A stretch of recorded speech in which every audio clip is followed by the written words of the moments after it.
इलाहाबाद का लौंडा देश के बाकी लौंडों से अलग कैसे होता है?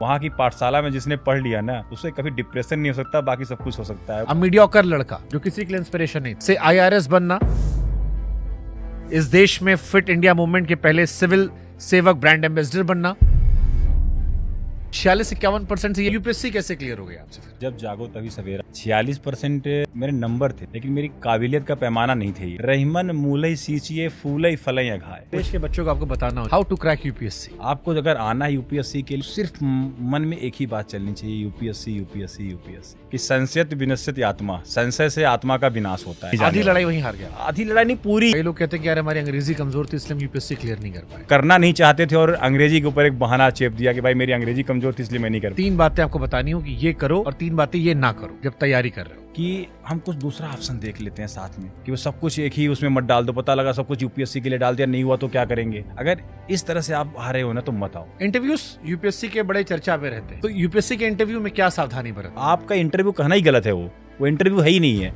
वो बेसिकली पर्सनालिटी टेस्ट है। पहली बात, जैसे हो ना आप वैसे ही जाओ। क्या बिना कोचिंग की यूपीएससी क्रैक हो सकती है? 200%। पढ़ाई का सिर्फ माहौल चाहिए। आप जब तक खुद नहीं पढ़ोगे ना, आप कुछ नहीं करने वाले। किसी के पढ़ाने से आप ज्ञानी नहीं बन सकते। और बहुत सारे बच्चे होते हैं कि कोचिंग ही आईएएस बना देगा, बिल्कुल भी नहीं है। 11वीं 12वीं का कोई बच्चा है जिसे यूपीएससी क्रैक करना है, समझदार हो गया वो, अब उसे 11वीं 12वीं से क्या करना चाहिए ताकि उसकी कहानी आगे इजी हो जाए? अगर आपने बुनियाद अपनी सही कर ली, यूपीएससी अपने आप में है क्या, इसकी डिमांड क्या है, अगर मैं क्या करूंगा तो इसे क्लियर कर सकता हूँ। फिट इंडिया मूवमेंट, उसमें आप पहले सिविल सेवक ब्रांड एम्बेसडर। ट्रेडमिल पे दौड़ते हुए लिगामेंट में इंजरी हुई तो डॉक्टर ने बोला कि बेटा अगर इसी तरह तुम्हारी ग्रोथ चलती रही, घुटने उठने खराब हो जाएंगे तुम्हारे जो हालात हैं। मैंने कहा मैं एक्सेप्ट नहीं कर रहा इसे। हाथी हुआ, गेंडा हुआ, घोड़ा हुआ, ये वेजिटेरियन घास फूस खाते हैं और बढ़िया देखो टाइट होते हैं। वेजिटेरियन वाले लड़के कहते हैं कि यार तुम्हारा हमारा नहीं बनता। हाथी देखने में बहुत तगड़ी होती है, सिर्फ घास खाती है, लेकिन पता कितना घास खाती है दिन भर में? 100-200 कुंतल घास खा जाती है हाथी। आप 200 कुंतल घास खा लीजिएगा, आप मुझे बताइए। आप कस्टम में भी थे, सोशल मीडिया पे आए दिन कस्टम के बड़े वीडियोस आते, चोरी कलाकारी की पराकाष्ठा को पार करते वीडियो। एक पैसेंजर तो उस मेटल डिटेक्टर से जो है निकल रहे थे, जैसे जाएं तो वहाँ पे दिखाया कि भाई इनके पास कुछ मेटल है। गोल्ड स्मगलिंग करने के लिए बॉडी में ही कंसील कर लिया गोल्ड छोड़े के अंदर। ऐसी चीज सुनी तो मेरे तो होश ही फाकता हूँ, क्या दुनिया क्या कर रही है। मैं चाहता हूँ बच्चों का बताओ जो 46%, 51% या इससे कम पाकर सुसाइड कर लेते हैं। एक मार्कशीट डिफाइन नहीं कर सकती कि हमने क्या पोटेंशियल। सही बात। जो आप फार्मूला देते हैं ना 3C वाला, तो जो ये तीनों सी है ना, पहला कॉन्फिडेंस, दूसरा क्लैरिटी, तीसरा कंसिस्टेंसी।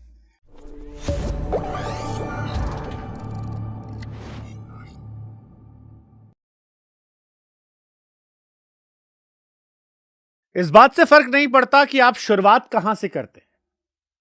फर्क इस बात से पड़ता है कि जब आप वाकई में शुरुआत करते हैं तो आप कितनी शिद्दत से शुरुआत करते हैं, आप अपने पैशन को लेकर कितने प्रोफेशनल हैं।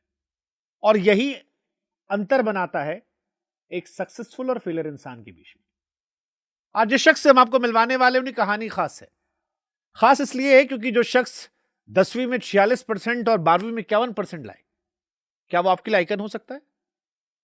हो सकता है, अगर समय रहते उसने अपने आप को बदला हो। ये कहानी है नरेंद्र यादव की।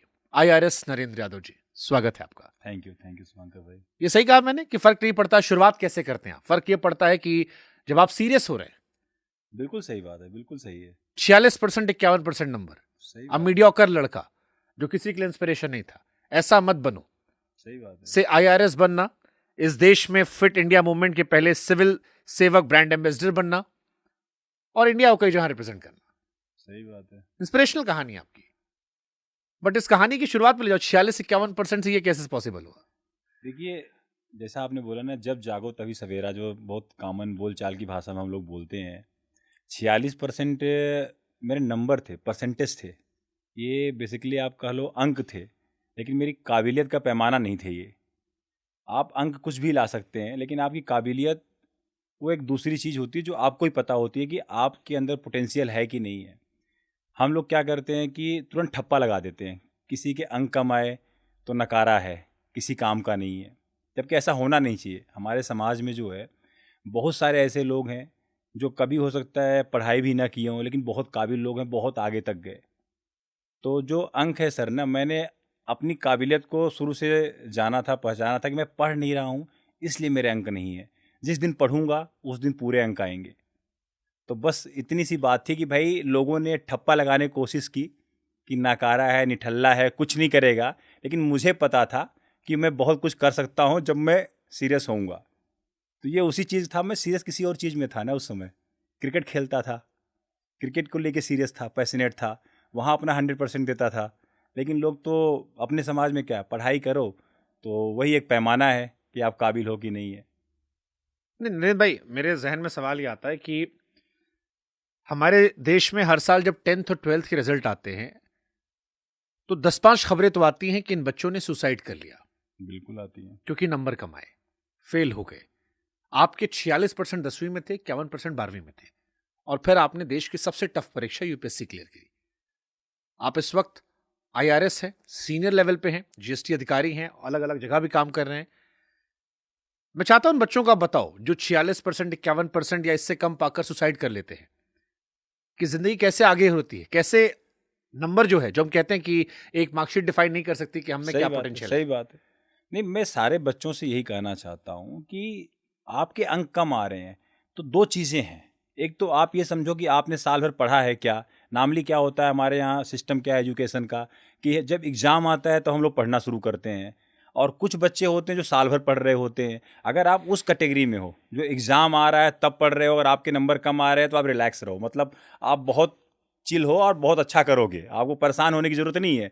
लेकिन अगर आपने साल भर पढ़ा है और उसके बाद नंबर नहीं आ रहे हैं, फिर आपको एक बार रीलुक करने की ज़रूरत है कि आपके टीचर कौन थे या आपके पोटेंशियल क्या है, तब वो एक बार रीथिंक करने की ज़रूरत है। लेकिन हाँ, जो आपका प्रश्न था कि आत्महत्या करना, सुसाइड करना, ये कहीं से भी जो है ना, मतलब जस्टिफाइड नहीं है कि भाई आपके नंबर कम आ रहे हैं आप डिप्रेस हो जा रहे हैं। ऐसा होता क्यों शुभंकर भाई ना, कि हमारे समाज में लोग एक्सपेक्टेशन बहुत लगा लेते हैं। एक्सपेक्टेशन क्या, अब जैसे मैं ही था, अगर हाई स्कूल में अगर मैं फेल भी हो जाता तो मुझे पता था ना मैं फेल हो सकता था। 46% तो जस्ट बॉर्डर लाइन ही था। लेकिन आप क्या होता है, समाज आपको नहीं जीने देता कि भाई फलाने का बेटा फेल हो गया। अब वो अपने पापा की इज्जत की वजह से, अपने घर वालों की इज्जत की वजह से कई बार ऐसे कदम उठा लेता है। लेकिन ऐसे चीज़ बच्चों को कभी भी नहीं करनी चाहिए, क्योंकि एक फेलियर आपकी ज़िंदगी की दिशा और दशा तय नहीं कर सकता। जीवन बहुत बड़ा है, और एक एग्ज़ाम, छोटा सा एग्ज़ाम, चाहे 10वीं का हो, 12वीं का हो, दोबारा तिबारा भी आप कर सकते हैं। कोई एक लाइफ में तो कोई ऐसा नहीं कि एक ही बार मौका मिल रहा है आपको। तो ऐसा तो बिल्कुल भी नहीं करना चाहिए। और दूसरी चीज़ है कि आपसे बेहतर जज आपका कोई नहीं है। अगर आप अपने आप को जज कर पा रहे हो कि आपने अगर उन दिनों में पढ़ाई की है तो ठीक है, कोई बात नहीं, तो आगे ये बढ़ो। यूपीएससी कैसे क्लियर हो गई आपसे फिर, अगर देखिए- आपको पढ़ाई में मन नहीं लग रहा था? देखिए, यूपीएससी को भी पहले अटेम्प्ट में तो 22 साल के आप थे। क्लियर होने के पीछे लॉजिक कुछ नहीं है सर, सिंपल सी बात है कि कुछ बेसिक्स फंडामेंटल चीज़ें होती हैं। अगर आपने, जैसे रहीमदास जी बोलते हैं ना, रहीमन मूलई सींचिए फूलई फलई अघाए। अगर आपने बुनियाद अपनी सही कर ली, जैसे एक पौधा होता है, आप उस पौधे के जड़ में पानी डालिए, पौधा बड़ा भी होगा, फूल भी लगेंगे, फल भी लगेगा। उसी तरह से यूपीएससी है। यूपीएससी में क्या है, मुझे पता था कि मैंने कभी बेसिक पढ़ाई भी नहीं की है ढंग से। तो मैं जब यूपीएससी की तैयारी शुरू किया तो पहले मैं समझा, पूरे इकोसिस्टम को समझा कि भाई यूपीएससी अपने आप में है क्या, इसकी डिमांड क्या है, अगर मैं क्या करूँगा तो इसे क्लियर कर सकता हूँ। तो जब मैंने ये देखा कि भाई मैं तो कक्षा 6 से मुझे पढ़ना पड़ेगा, क्योंकि एनसीईआरटी लोग बोलते हैं पढ़ना चाहिए यूपीएससी के लिए। अब यूपीएससी में एनसीईआरटी क्यों पढ़नी चाहिए, मेरा प्रश्न ये था, पढ़ना चाहिए तो क्यों पढ़ना चाहिए? अच्छा, इसलिए पढ़ना चाहिए कि आप एडवांस जो लेवल है उसको समझ पाओ, तो आपकी बुनियाद अच्छी रहेगी तभी समझ पाओगे। अब पता चला मैं ग्रेजुएट तो हो गया था इलाहाबाद यूनिवर्सिटी से, इतनी बड़ा, मतलब हमारा कहते नहीं पूर्व का ऑक्सफोर्ड भी बोला जाता है, और मैं पॉलिटिकल साइंस से ग्रेजुएट था सर। और आप मेरे को जो है ना फंडामेंटल राइट्स और ड्यूटी का डिफरेंस पूछते ना तो शायद मैं हिल जाता, क्योंकि मैं भी उसी कैटेगरी का था। एग्जाम टाइम आएगा, क्वेश्चंस आएंगे, एक रात पढ़ के एक पास रात हो गए, पढ़ के पास 2 हो दिन गए। बाद पूछोगे तो याद नहीं। एकदम सही बात है। और बहुत सारे बच्चे ऐसा करते हैं, आपने भी किया होगा, हो सकता है आपने भी किया हाँ, हो। हमने बीटेक कैसे पास कर लिया। तो पढ़ाई का जो अपने यहाँ सिस्टम है बहुत ब्यूटीफुल है। तो करना सब कुछ अपने को ही था, तो इतनी क्लैरिटी थी मुझे कि भाई अगर मैं पढ़ूंगा तो मैं कर लूंगा। तो ये सिस्टम समझ में आ गया कि भाई एनसीईआरटी इसलिए पढ़नी चाहिए कि आपकी बुनियाद अच्छी हो जाए, बेसिक्स आपके अच्छे हो जाएं। एक बार बेसिक्स अच्छे हो जाएंगे तो आपको एडवांस लेवल पे जाने में ईजी रहेगा, आप कॉन्सेप्ट की क्लैरिटी रहेगी। तो मेरे लाइफ में ना जो आप फार्मूला देते हैं ना 3C वाला, कि भाई आपकी क्लैरिटी बहुत ज़रूरी है। पहला कॉन्फिडेंस, दूसरा क्लैरिटी, तीसरा कंसिस्टेंसी। तो जो ये तीनों C है ना, ये समहाउ मेरे को, अब तब तो आपसे मुलाकात नहीं थी, लेकिन ये पता था कि भाई क्लैरिटी बहुत ज़रूरी है लाइफ में। और कॉन्फिडेंस तो मेरे अंदर पहले से ही भरा पड़ा था कि यार 46% हो चाहे 51% हो, अगर सही चीज़ करूँगा तो जो चाहूँगा कर लूँगा, काबिल तो हूँ, मेरे अंदर पोटेंशियल तो है। वो कॉन्फिडेंस, जो कन्विक्शन बोलते हैं ना, कि कन्विक्शन था कि मैं कर सकता हूँ, तभी तो मैं इलाहाबाद छोड़ के दिल्ली आया था। आप बिलीव नहीं करोगे, जब मैं इलाहाबाद में था तो पहली बार जब दिल्ली आया तब ट्रेन में बैठा था, मैं ट्रेन में भी नहीं बैठा था, और इलाहाबाद से दिल्ली में अकेले आया था, कोई साथ में नहीं था। तो सिर्फ एक लड़के का कन्विक्शन ही था ना कि वहाँ जाऊँगा, कोचिंग में एडमिशन लूँगा, पढ़ूंगा और सबसे बड़ा एग्जाम पास करके आऊँगा। तो जब मैं दिल्ली आया, क्या रैंक आई थी आपकी यूपीएससी में? 504 थी, 504 रैंक थी मेरी।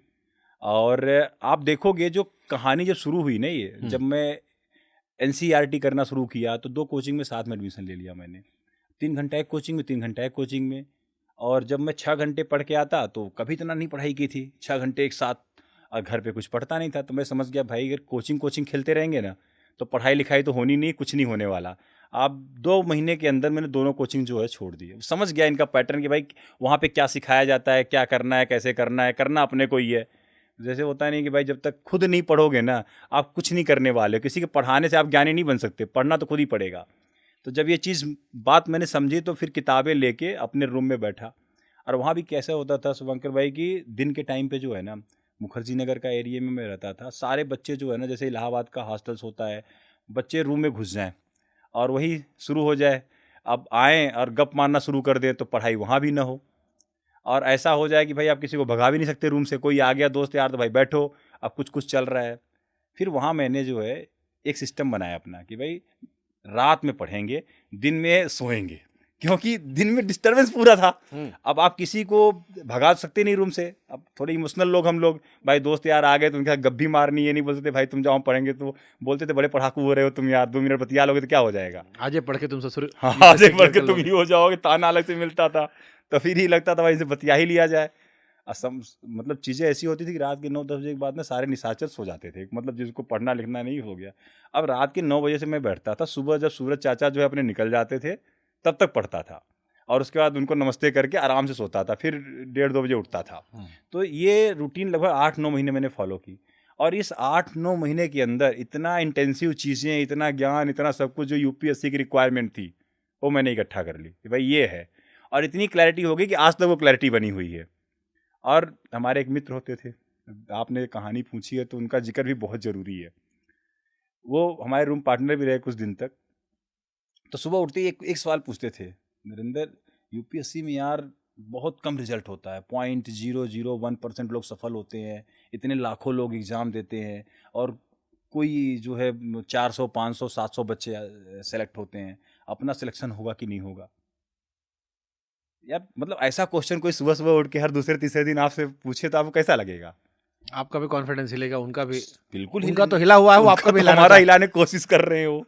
तो फिर उस कंडीशन में उनको एक ही चीज़ बोलता था, देखो भैया यूपीएससी का ये सिलेबस है जो डिफाइन है कि इसमें 4 चीज़ें लिखी हुई हैं, अगर ये 4 चीज़ें मैं पढ़ के जाऊँगा, इसमें से कुछ भी पूछेगा मैं लिख के आऊँगा, मुझे नहीं पता बाकी। अगर मैं लिख के आऊँगा तो नंबर क्यों नहीं आएंगे, मैं क्यों सोचूं मेरा होगा कि नहीं होगा।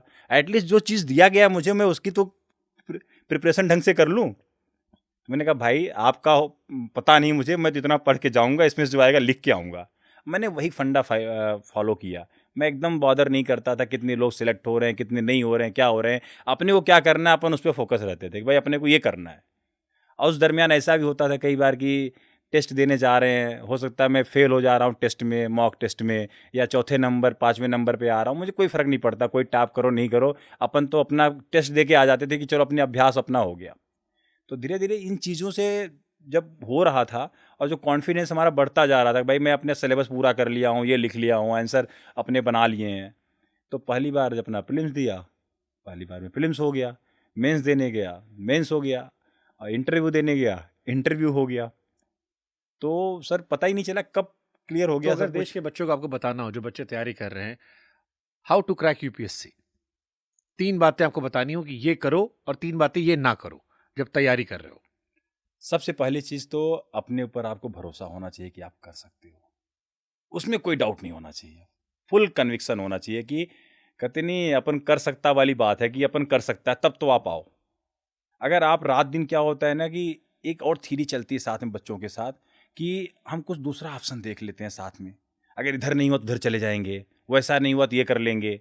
और एक और लोग ज्ञान देते हैं, don't put all eggs in single basket, कि वो सब कुछ एक ही उसमें मत डाल दो, पता लगा सब कुछ यूपीएससी के लिए डाल दिया, नहीं हुआ तो क्या करेंगे। अगर इस तरह से आप आ रहे हो ना तो मत आओ। आपको अगर आना है यूपीएससी के लिए, अटेम्प्ट लेना है, तो सिर्फ मन में एक ही बात चलनी चाहिए, यूपीएससी यूपीएससी यूपीएससी, और पूरा कन्विक्शन आपको होना चाहिए कि आप कर सकते हो। तो आपकी सफलता के जो प्रतिशत हैं वो 100% बन जाएंगे, क्योंकि आपने एटीट्यूड जो है सही बना लिया अपना कि आप कर सकते हो। दूसरी चीज़ कि क्लैरिटी होनी चाहिए पूरे सिस्टम की, मतलब सिलेबस की, कि भाई क्या सिलेबस है। हम लोग क्या करते हैं, पढ़ना शुरू कर देते हैं, न सिलेबस देखते हैं, न पिछले साल के ढंग से क्वेश्चन देखते हैं, न पैटर्न समझते हैं। समझो पहले, अगर आप कोई गेम खेलने जा रहे हो, जैसे क्रिकेट ही आपको पसंदीदा गेम है, आप क्रिकेट खेलते हो, तो पहले समझते हो ना फील्डर कहाँ कहाँ लगा है। जैसे हमको पता लगे तो आप शॉर्ट पिच बाउंसर मारे तो हम आपको लपेट लपेट मार रहे थे। हाँ, तो आपको पता है कि अभी उठी हुई बॉल आएगी तो मेरे को हुक करना है, पुल करना है, आप की तरफ बॉदर नहीं करना। आप समझे ना उस चीज़ को। वही मैं बच्चों से कहना चाहता हूँ कि आप जिस ग्राउंड में खेलने जा रहे हो ना, जिस गेम को, उस गेम को पहले समझो कि इस गेम में किस चीज़ की कितनी इंपॉर्टेंस है। आप गेम समझो, फिर उसकी प्रिपरेशन स्टार्ट करो। तो वही तीनों चीज़ें फिर आ गई कि भाई आपने पहले अपने आप पर कॉन्फिडेंस आ गया, क्लैरिटी आ गई, और कंसिस्टेंसी। और क्या ना करें यूपीएससी की तैयारी में, कौन सी चीजें नहीं करनी चाहिए? साथ के साथ मैंने बताया ना कि सबसे पहले तो सेल्फ डाउट ना रखें कि आपका हो सकता है कि नहीं हो सकता। जो बच्चा सेल्फ डाउट करेगा, वही हालत है ना, संस्कृत में जो एक छोटा सा श्लोक है कि संशयत विनश्यति आत्मा, संशय से आत्मा का विनाश होता है। अगर आपने अपने ऊपर संशय किया तो सर आप तो कहीं नहीं जाने आधी वाले। लड़ाई वहीं हार गया। आधी लड़ाई नहीं, पूरी, वो तो आधी कहने के लिए होती है। आपको अपने ऊपर ही डाउट है तो कौन आप पर विश्वास करेगा? यूपीएससी का बंदा क्यों विश्वास करेगा? आपको अपने ऊपर भरोसा नहीं, आप कुछ कर सकते हो? तो यूपीएससी के तो लोग ही बैठे हुए हैं भाई जज करने के लिए कि आप इतने बड़े पद पे जाओगे, कुछ बनोगे, आपसे लीडरशिप क्वालिटी की उम्मीद की जा रही है, आप खुद ही डरे हुए होगे मैं कुछ कर पाऊंगा कि नहीं कर पाऊंगा, लीड कर पाऊंगा कि नहीं कर पाऊंगा, क्यों लेंगे आपको? तो सबसे पहली चीज़ तो डाउट, सेल्फ डाउट तो एकदम आप बंद कर दो। सेल्फ डाउट तो आपको करना ही नहीं है। दूसरी चीज़ है जो कंसिस्टेंसी है। एक होती है इंटेंसिटी, एक होती है कंसिस्टेंसी।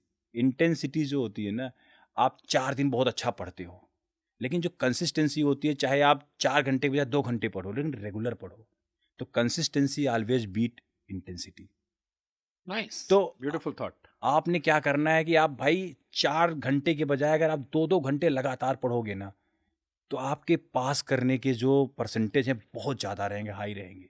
लेकिन आपने इंटेंसिटी में नहीं जाना है। आपने समझना है धीरे धीरे, जैसे चूहा होता है ना, कुतरते कुतरते कुतरते कुतरते सब कुछ कुतर देता है, वैसे अगर आप लगे रहोगे ना तो आप पक्का कर जाओगे। हमने इस पे भी कुछ लिखा था। किस चीज़ पे? इस पे लगे रहो पे, कि लगे रहो, जमे रहो, डटे रहो। लगे रहो, जमे रहो, डटे रहो। दुनिया चाहे ना चाहे एक रोज तुम्हें सराखों पर बिठाएगी, लेकिन शर्त यही है, रोज लगे रहो, जमे रहो और डटे रहो। सार वही है, कंसिस्टेंसी।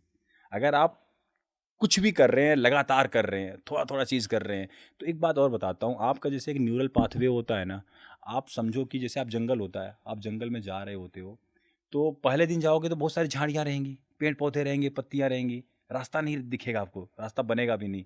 लेकिन अगर आप रेगुलर उस रास्ते से जाओ, कोशिश करोगे उस जंगल जाने की ना, तो आप बिलीव नहीं करो, कुछ दिन में एक बढ़िया शानदार रास्ता बन जाता है वहाँ पे। वो किसका परिणाम होता है? आपकी कंसिस्टेंसी का। आप लगातार जा रहे हो, वैसे ही हमारा दिमाग होता है, एक न्यूरल पथ बन जाता है। जब हम अपने ब्रेन को जो है ट्रेन करना शुरू, पढ़ने का मन किसी का नहीं होता, मेरा तो बिल्कुल भी नहीं होता है। मैं तो ऑन कैमरा बोल रहा हूँ कि मैं कुछ भी नहीं पढ़ना चाहता हूँ, लेकिन हाँ, अगर इस पढ़ाई से मुझे कुछ हासिल करना है, उसके लिए पढ़ना, तो मैं पढ़ूंगा, क्योंकि मेरे पास एक पर्पज़ है। और अगर मैं अपने दिमाग को ट्रेंड कर रहा हूँ उसके लिए, तो हमारे ब्रेन में क्या होता है ना कि जब हम कुछ अपने प्लेजर के अगेंस्ट जा रहे हैं, जहाँ पे हमें सुख मिल रहा है उसके अगेंस्ट जा रहे हैं, कुछ कर रहे हैं, तो एक रास्ता वहाँ बनना शुरू हो जाता है। अगर आप उसका अभ्यास लगातार करेंगे ना, तो ये चीज़ आपकी हैबिट में आ जाएगा, और इससे फिर आपको पेन नहीं होगा, वो आप उसको इंजॉय करने लग जाते हो। जैसे पढ़ाई भी होती है ना, फिर पढ़ाई को आप इंजॉय करना शुरू कर देते हो। लेकिन कंसिस्टेंसी अगर रहेगी तभी। तो मेरे ख्याल से बच्चों को जो समझाना चाह रहा हूँ ना, कि हो सकता है आपको शुरुआत में तकलीफ हो पढ़ने में, लेकिन अगर आप लगातार बिना मन किए, मन नहीं कर रहा तब भी लगे हो, कर रहे हो, तो कुछ दिन के बाद ये चीज़ें आसान हो जाएंगी। आप अच्छे से पढ़ाई भी कर पाओगे, आप जो चीज़ अचीव करना चाहते हो, नोट्स बनाना चाहते हो, सब बन जाएंगे। अंग्रेजी कितना फर्क पड़ता है? कई लोग कहते हैं कि यार हमारी अंग्रेजी कमजोर थी इसलिए हम यूपीएससी क्लियर नहीं कर पाए। बहुत बेसिक और बुनियादी इंग्लिश पूछी जाती है यूपीएससी में। मुझे नहीं लगता कि अगर मतलब 10वीं तक का अगर आपको इंग्लिश का ज्ञान है तो आप इंग्लिश यूपीएससी की पास कर सकते हो। ये एक बहाना है सर। देखिए, मैं आपको फिर कहना चाहूँगा कि अगर आपको कुछ करना है ना, तो आप एक रास्ता खोज लेंगे, अगर नहीं करना है तो एक बहाना खोज लेंगे। ऐसे लोग वही लोग हैं जो करना नहीं चाहते थे और अंग्रेजी के ऊपर एक बहाना चेप दिया कि भाई मेरी अंग्रेजी कमज़ोर थी इसलिए मैं नहीं कर। सर हिंदी माध्यम कम है और हार्डकोर हिंदी माध्यम की स्कूल से पढ़ा हुआ, कोई इंग्लिश मीडियम नहीं, दूर दूर तक नाता नहीं। लेकिन हाँ, अगर इंग्लिश करनी थी, उस लेवल की पास करना था तो पढ़ा उसके लिए और करके आया। इंटरव्यूज यूपीएससी के बड़े चर्चा में रहते हैं। हाँ, रहते हैं। कई बार बड़े अजीबोगरीब सवालों को लेकर, कई बार रोचक सवालों को लेकर, और भविष्य शायद वहीं से तय होता है कौन क्लियर कर पाएगा। बहुत कुछ रोल प्ले कर देता है आपके रैंकिंग में, आपके फाइनल सिलेक्शन में। कि आपसे क्या सवाल पूछा गया। अभी हमने हाल फिलहाल में एक तालिबान का पॉडकास्ट किया था, फिर हमको पता लगा कि तालिबान ने ही आपको यूपीएससी क्लियर करवाई है। मैं तो मानता हूँ इस चीज को। तालिबान की वजह से बने आप। एक्चुअल क्या था, मैं आपको स्टोरी बताता हूँ कि मेरा इंटरव्यू मुश्किल से 10-15 मिनट चला था, 15 मिनट हार्डली। आमतौर पर कितना बड़ा होता है? नॉर्मली होता है 35-40 मिनट का, और 15 मिनट मतलब आपको आउटराइटली रिजेक्ट कर दिया गया। ऐसा माना जाता है कि भाई कुछ आपको ऐसा अटपटा लगा उनको कि भाई उन्होंने आपको जज करना ही बंद कर दिया, बोले जाओ। तो मेरे से पहला क्वेश्चन जो था वहाँ पे ये पूछा गया कि भाई उस समय कुछ एक्सट्रीमिस्ट तालिबान और कुछ मॉडरेट या कुछ अच्छे या कुछ बुरे, बैड और गुड वाला कंसेप्ट चल रहा था। तो बोले बराक ओबामा जी बोलते हैं कि कुछ तालिबान बैड्स हैं, कुछ अच्छे भी हैं, आपकी क्या राय है? तो मैं तो एकदम बाउंसर था मेरे लिए। मैंने कहा भाई तालिबान, और मैं तो हमेशा एक्सट्रीमिस्ट ही मानता था। तो मैंने कहा यहाँ पे कुछ बोलूँगा तो और ही खींचेंगे मुझे और लपेटेंगे। मैंने सिंपल बोला कि मेरे पास कोई तथ्यात्मक जानकारी नहीं है, कोई फैक्चुअल डेटा नहीं है जिसके बेसिस पे मैं बोल सकूं कि कुछ अच्छे हैं कुछ बुरे हैं। ओबामा जी के पास होगा, उनकी रिसर्च टीम के पास होगा जिसके बेसिस वो बोल रहे हैं, मेरे पास नहीं है। सर आप बिलीव नहीं करेंगे, अगला कोई काउंटर क्वेश्चन नहीं है। तो मैं तो बोलता हूँ कि तालिबान, इसमें तो पूछ सकते थे यार वो कि आप थोड़ा अवेयर कम हैं, आप दिन दुनिया खबरें नहीं पढ़ रहे हैं, ब्ला ब्ला, आप कैसे यूपीएससी की तैयारी कर रहे हैं अगर आपको समाज के बारे में नहीं पता। सर आप बिल्कुल सही कह रहे हैं। आप शुभांकर भाई एक चीज़ समझो, आपकी जो डिप्लोमेसी होती है ना, ये डिप्लोमेसी है कि आपके पास अगर फैक्चुअल जानकारी नहीं है तो आप मत बोलो। यूपीएससी के बंदे से उम्मीद की जाती है कि आप फैक्ट पे बात करो। हाँ, ये बोलना कि भाई आपको अवेयरनेस बढ़ानी चाहिए अपनी, एक अलग मुद्दा है। हाँ, मतलब लेकिन हाँ, मैं लपेटता अगर गोल गोल जानकारी ना होने के बावजूद तो निगेटिव रहता। हाँ, यहाँ पे मैंने जानकारी नहीं थी तो मैंने बोल दिया कि मेरी जो नॉलेज है वो कम है, तो ठीक है, आप ओके हो, आप ईमानदार हो, ऑनेस्ट हो, आप अननेसेसरली किसी का टाइम खराब नहीं कर रहे हो बोर्ड का एटलीस्ट। तो यूपीएससी के इंटरव्यू में क्या सावधानी बरतते हैं, मतलब थोड़ा बताओ ना इस बारे में, क्योंकि मैंने सुना बच्चे उसके लिए बड़े परेशान होते हैं। बहुत बहुत ईमानदारी की बात बताऊं तो आप एक तो पहली बात जैसे हो ना आप वैसे ही जाओ। लोग क्या करते हैं ना, अपनी पर्सनालिटी को बदलने की कोशिश करते हैं मॉक इंटरव्यू देके, ऐसे नहीं करना है, ये हाव भाव रखना है, वैसे करना है। बिल्कुल भी गलत है। आपकी जितनी बनावटीपन है ना, मुश्किल से 5 मिनट 10 मिनट के बाद आप एकदम नेचुरल हो जाते हो जैसे आप रहते हो। तो पहली बात तो आप उसकी कोशिश ही मत करो। और दूसरी चीज़ की वहाँ पे जो 5 लोग बैठे होते हैं वो सब 55 साल का एक्सपीरियंस होता है, किसी किसी को 65 साल का एक्सपीरियंस होता है, सब स्कैनर हैं। आप जो बोल रहे हो, अगर मन से बोल रहे हो, अंदर से बोल रहे हो तो भी पकड़ लेते हैं, जुबान से बोल रहे हो तो भी पकड़ लेते हैं। तो आपको जज करना उनके लिए 10-15 मिनट ही चाहिए, उससे ज़्यादा नहीं चाहिए। हाँ, अगर आप बहुत कॉम्प्लेक्स पर्सनालिटी हो तो हो सकता है 25-30 मिनट उनको लग जाए कि लड़का है क्या, समझ में नहीं आ रहा है।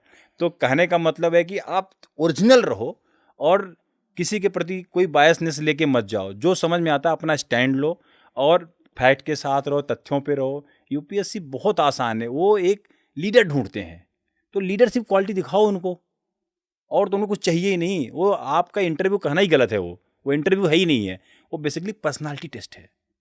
आपकी पर्सनालिटी में वो लीडर है क्या? आप पढ़ के आ गए, लिख के आ गए, रट्टा मार लिया, प्रीलिम्स हो गया, मेंस में आपने एक्सप्रेशन कर दिया, ठीक है। क्या आप खड़े होके लोगों के सामने 4 शब्द बोल सकते हो कि नहीं? आप लोगों को लीड कर सकते हो कि नहीं? वो आपके अंदर एक लीडर ढूंढते हैं। तो लीडरशिप आप क्वालिटी दिखाए, क्यों नंबर नहीं आएंगे? लेकिन बहुत सारे लड़के इसकी तैयारी करते डिमोटिवेट होते हैं। तो जो वो लड़के जो डिमोटिवेट है, डिप्रेस्ड है, वो कैसे अपने आप को ओवरकम करे? क्योंकि आप ही कहानी में तो 40-50% वाला लड़का यूपीएससी क्लियर कर रहा है, बड़ा फैसिनेटिंग लग रहा है मुझे तो। और डिप्रेशन में आपको है नहीं, कॉन्फिडेंस 7वें आसमान पे है, मुझे लग रहा है वही जिंदगी झंड बा लेकिन घमंड बा। तो लेकिन एक साधारण लड़का जिसके नंबर कम आ रहे हैं, जो डिप्रेस्ड है, सपने बड़े हैं, वो डिप्रेशन कैसे निकले? देखिए, सबसे पहले तो जो आप डिप्रेशन शब्द का इस्तेमाल कर रहे हैं, मैं इसी से सहमत नहीं हूँ, क्योंकि डिप्रेशन क्या है? अगर आप देखेंगे तो जो आप अपने ऊपर पूरा प्रेशर ले लिए हैं कि भाई मुझे नहीं हो पा रहा है, मैं नहीं कर पा रहा हूँ, मैं फेल होता जा रहा हूँ, अननेसेसरली आप प्रेशर ले रहे हैं। पहली बात तो डिप्रेशन में जाने की ज़रूरत ही नहीं है, क्योंकि आपका एग्ज़ाम है, अगर आपने मान लीजिए तैयारी अच्छी नहीं थी, जल्दी कर लिए, कुछ न कुछ तो दुर्घटना हुई होगी। जैसे आप क्रिकेट जब खेलने जाते हैं, कई बार आपने अगर अच्छी प्रैक्टिस नहीं की, आप कितने अच्छे खिलाड़ी हों, अगर आप जाते हो, हो सकता है पहली बाल पे आप बोल्ड हो जाएं, हो सकता है कई बार आप अगर अच्छी प्रैक्टिस कर गए तो उसका ही फायदा मिलता है। वहाँ पे आपको पहली गेंद से ही आपको अच्छी से आई साइट आपकी सेट हो जाती है, आप अच्छा खेलते हैं। तो एग्जाम भी सेम वैसे ही है। मान लीजिए कि आप यूपीएससी दे रहे हैं, प्रिपरेशन अच्छी नहीं तो फेल होना तो स्वाभाविक है। आप उसकी जितनी क्राइटेरिया है, तो अगर मान लीजिए 1 अटेम्प्ट लिया, 2 अटेम्प्ट लिया, फेल हो गए, आपके सपने बड़े हैं, तो एंड ऑफ द एरा नहीं है। आपने जो लर्निंग ली है वहाँ से, जो चीज़ें आपने सीखी है इस प्रोसेस में, उससे आप एक बहुत अच्छे नागरिक बनते हैं। फिर बहुत सारे अलग अलग चीज़ें हैं जिसमें आप काम कर सकते हैं आज के समय में। यूपीएससी के अलावा बहुत सारे एग्जाम हैं, तो डिप्रेस होने का तो मतलब ही नहीं है। अगर आप एक लीडर हैं, अगर आपको लगता है, आप मानते हैं आपके अंदर क्वालिटी है, तो आप कहते नहीं, जैसे आप भी बोलते हैं कि आपसे आज सब कुछ अगर छीन लिया जाए, फिर आप वहीं से शुरू कर सकते हैं। तो डिप्रेशन किस चीज़ का है भाई? एग्जाम तो ठीक है, पास हो गए, नहीं पास हुए तो कुछ और बेहतर करेंगे। तो बेहतर तो आप कभी भी कहीं भी कर सकते हैं। एग्जाम तो कोई क्राइटेरिया नहीं है। क्या बिना कोचिंग की यूपीएससी क्रैक हो सकती है? 200%। मैं आज भी बोलता हूँ कि पढ़ाई का सिर्फ माहौल चाहिए आपको। माहौल को मैं बहुत वरीयता देता हूँ। बिना माहौल के काम नहीं होता। आप कोई बच्चा मेरे से ये पूछे कि मैं दिल्ली जाके पढ़ सकता हूँ, तो मैं बोलूँगा दिल्ली निकल जाओ। क्योंकि जब आप एक माहौल में रहते हो ना, तो आसपास जो लोग होते हैं ना, आप उनको देखते हो।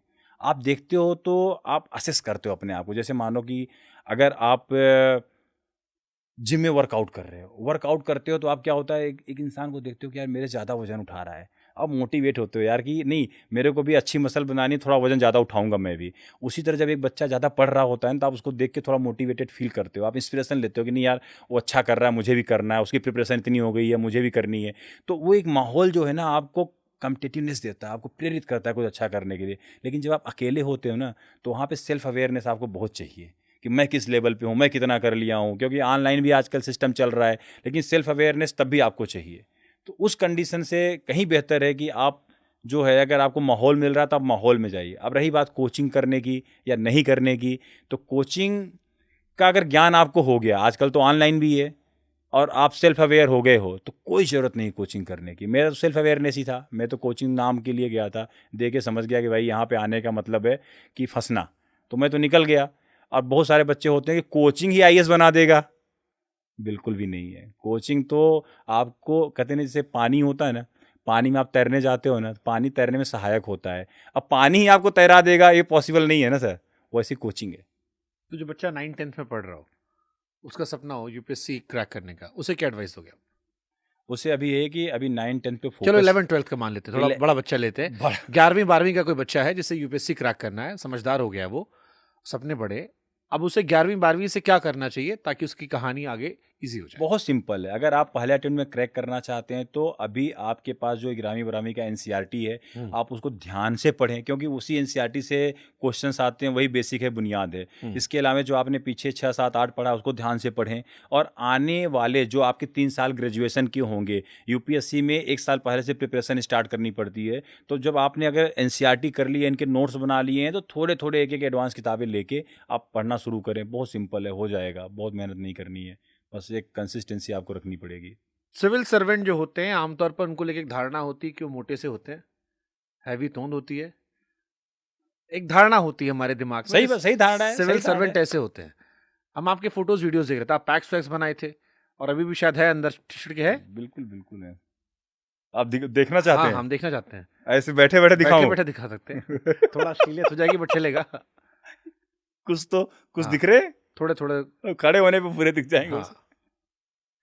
तो ये सवाल इसलिए पूछा कि फिट इंडिया मूवमेंट, हाँ जी। उसमें आप पहले सिविल सेवक ब्रांड एम्बेसडर रहे, आपसे पहले कोई नहीं था? नहीं, कोई सिविल सर्वेंट से, एथलीट थे। एथलीट होते हाँ, थे? नॉन एथलीट मैं पहला हूँ, लेकिन मैं अपने आप को एथलीट ही मानता हूँ, सिविल सर्वेंट होते हुए भी। तो ये कैसे पॉसिबल हो गया? क्योंकि जो एथलीट्स आमतौर पर जाते हैं फिट इंडिया मूवमेंट में, उनके लिए इंस्पिरेशन होती है, उनका रोजमर्रा का हिस्सा वो है। फिर मैंने कहा कि सरकारी अधिकारी मतलब मोटा तगड़ा घूस खाने वाला हुष्ट पुष्ट गलत इंसान। गलत परिभाषा है। देखिए एक बहुत person- सारे सरकारी अधिकारी बहुत ईमानदार हैं, बहुत मेहनत करते हैं, सिर्फ हम्म। घूसखोरी से उनकी पहचान नहीं होनी चाहिए। एक आम आई धारणा, डिसएग्री कंप्लीटली। आम धारणा हो सकती है लेकिन स्टीरियोटाइप में तो यही आता है ना कि वो मोटा है, हेल्दी ये है। ठीक है, यहाँ तक भी चलेगा, लेकिन घूसखोरी वो एक्सेप्ट नहीं करता। तो जीएसटी डिपार्टमेंट घूस नहीं चलता। बहुत लोग बहुत मेहनती है, मैं यही कहूंगा शुभांकर भाई, रात दिन मेहनत करते हैं डिपार्टमेंट के लिए। नहीं, मैं मान रहा हूँ अच्छे लोग की इस देश में कमी नहीं, तभी शायद देश बचा हुआ है, अदरवाइज देश चौपट हुआ था। अच्छे लोगों ने ही बचा रखा है। बिल्कुल। और वो जो अच्छे लोग हैं उनको हम सब सैल्यूट करते हैं, हालांकि वो उंगलियों पर गिनने वाले हैं। एक ये अनफॉर्चुनेट पार्ट है, और उनको भी परेशान किया जाता है, उनके पीछे भी लोग पड़े आते हैं। ऐसे भी एग्जाम्पल हमारे सामने रहे। बट थोड़ा इसके बारे में बताओ ना, फिट इंडिया मूवमेंट ये कहाँ से आपके लिए आ गया लाइफ में? देखिए मेरा क्या है कि अगर इसको एक्सप्लेन करना, थोड़ा पीछे चलना पड़ेगा मुझे अपनी जर्नी में। ईयर 2012 जब मैंने फील्ड पोस्टिंग पे आया, तो मेरे को क्या है कि सब चीज़ इजी लगने लग गया। आप एक लड़के को जो 24-25 साल का है, आप फील्ड में जा रहा है यंग सा, और विशाखापत्तनम मेरी पहली पोस्टिंग हो गई।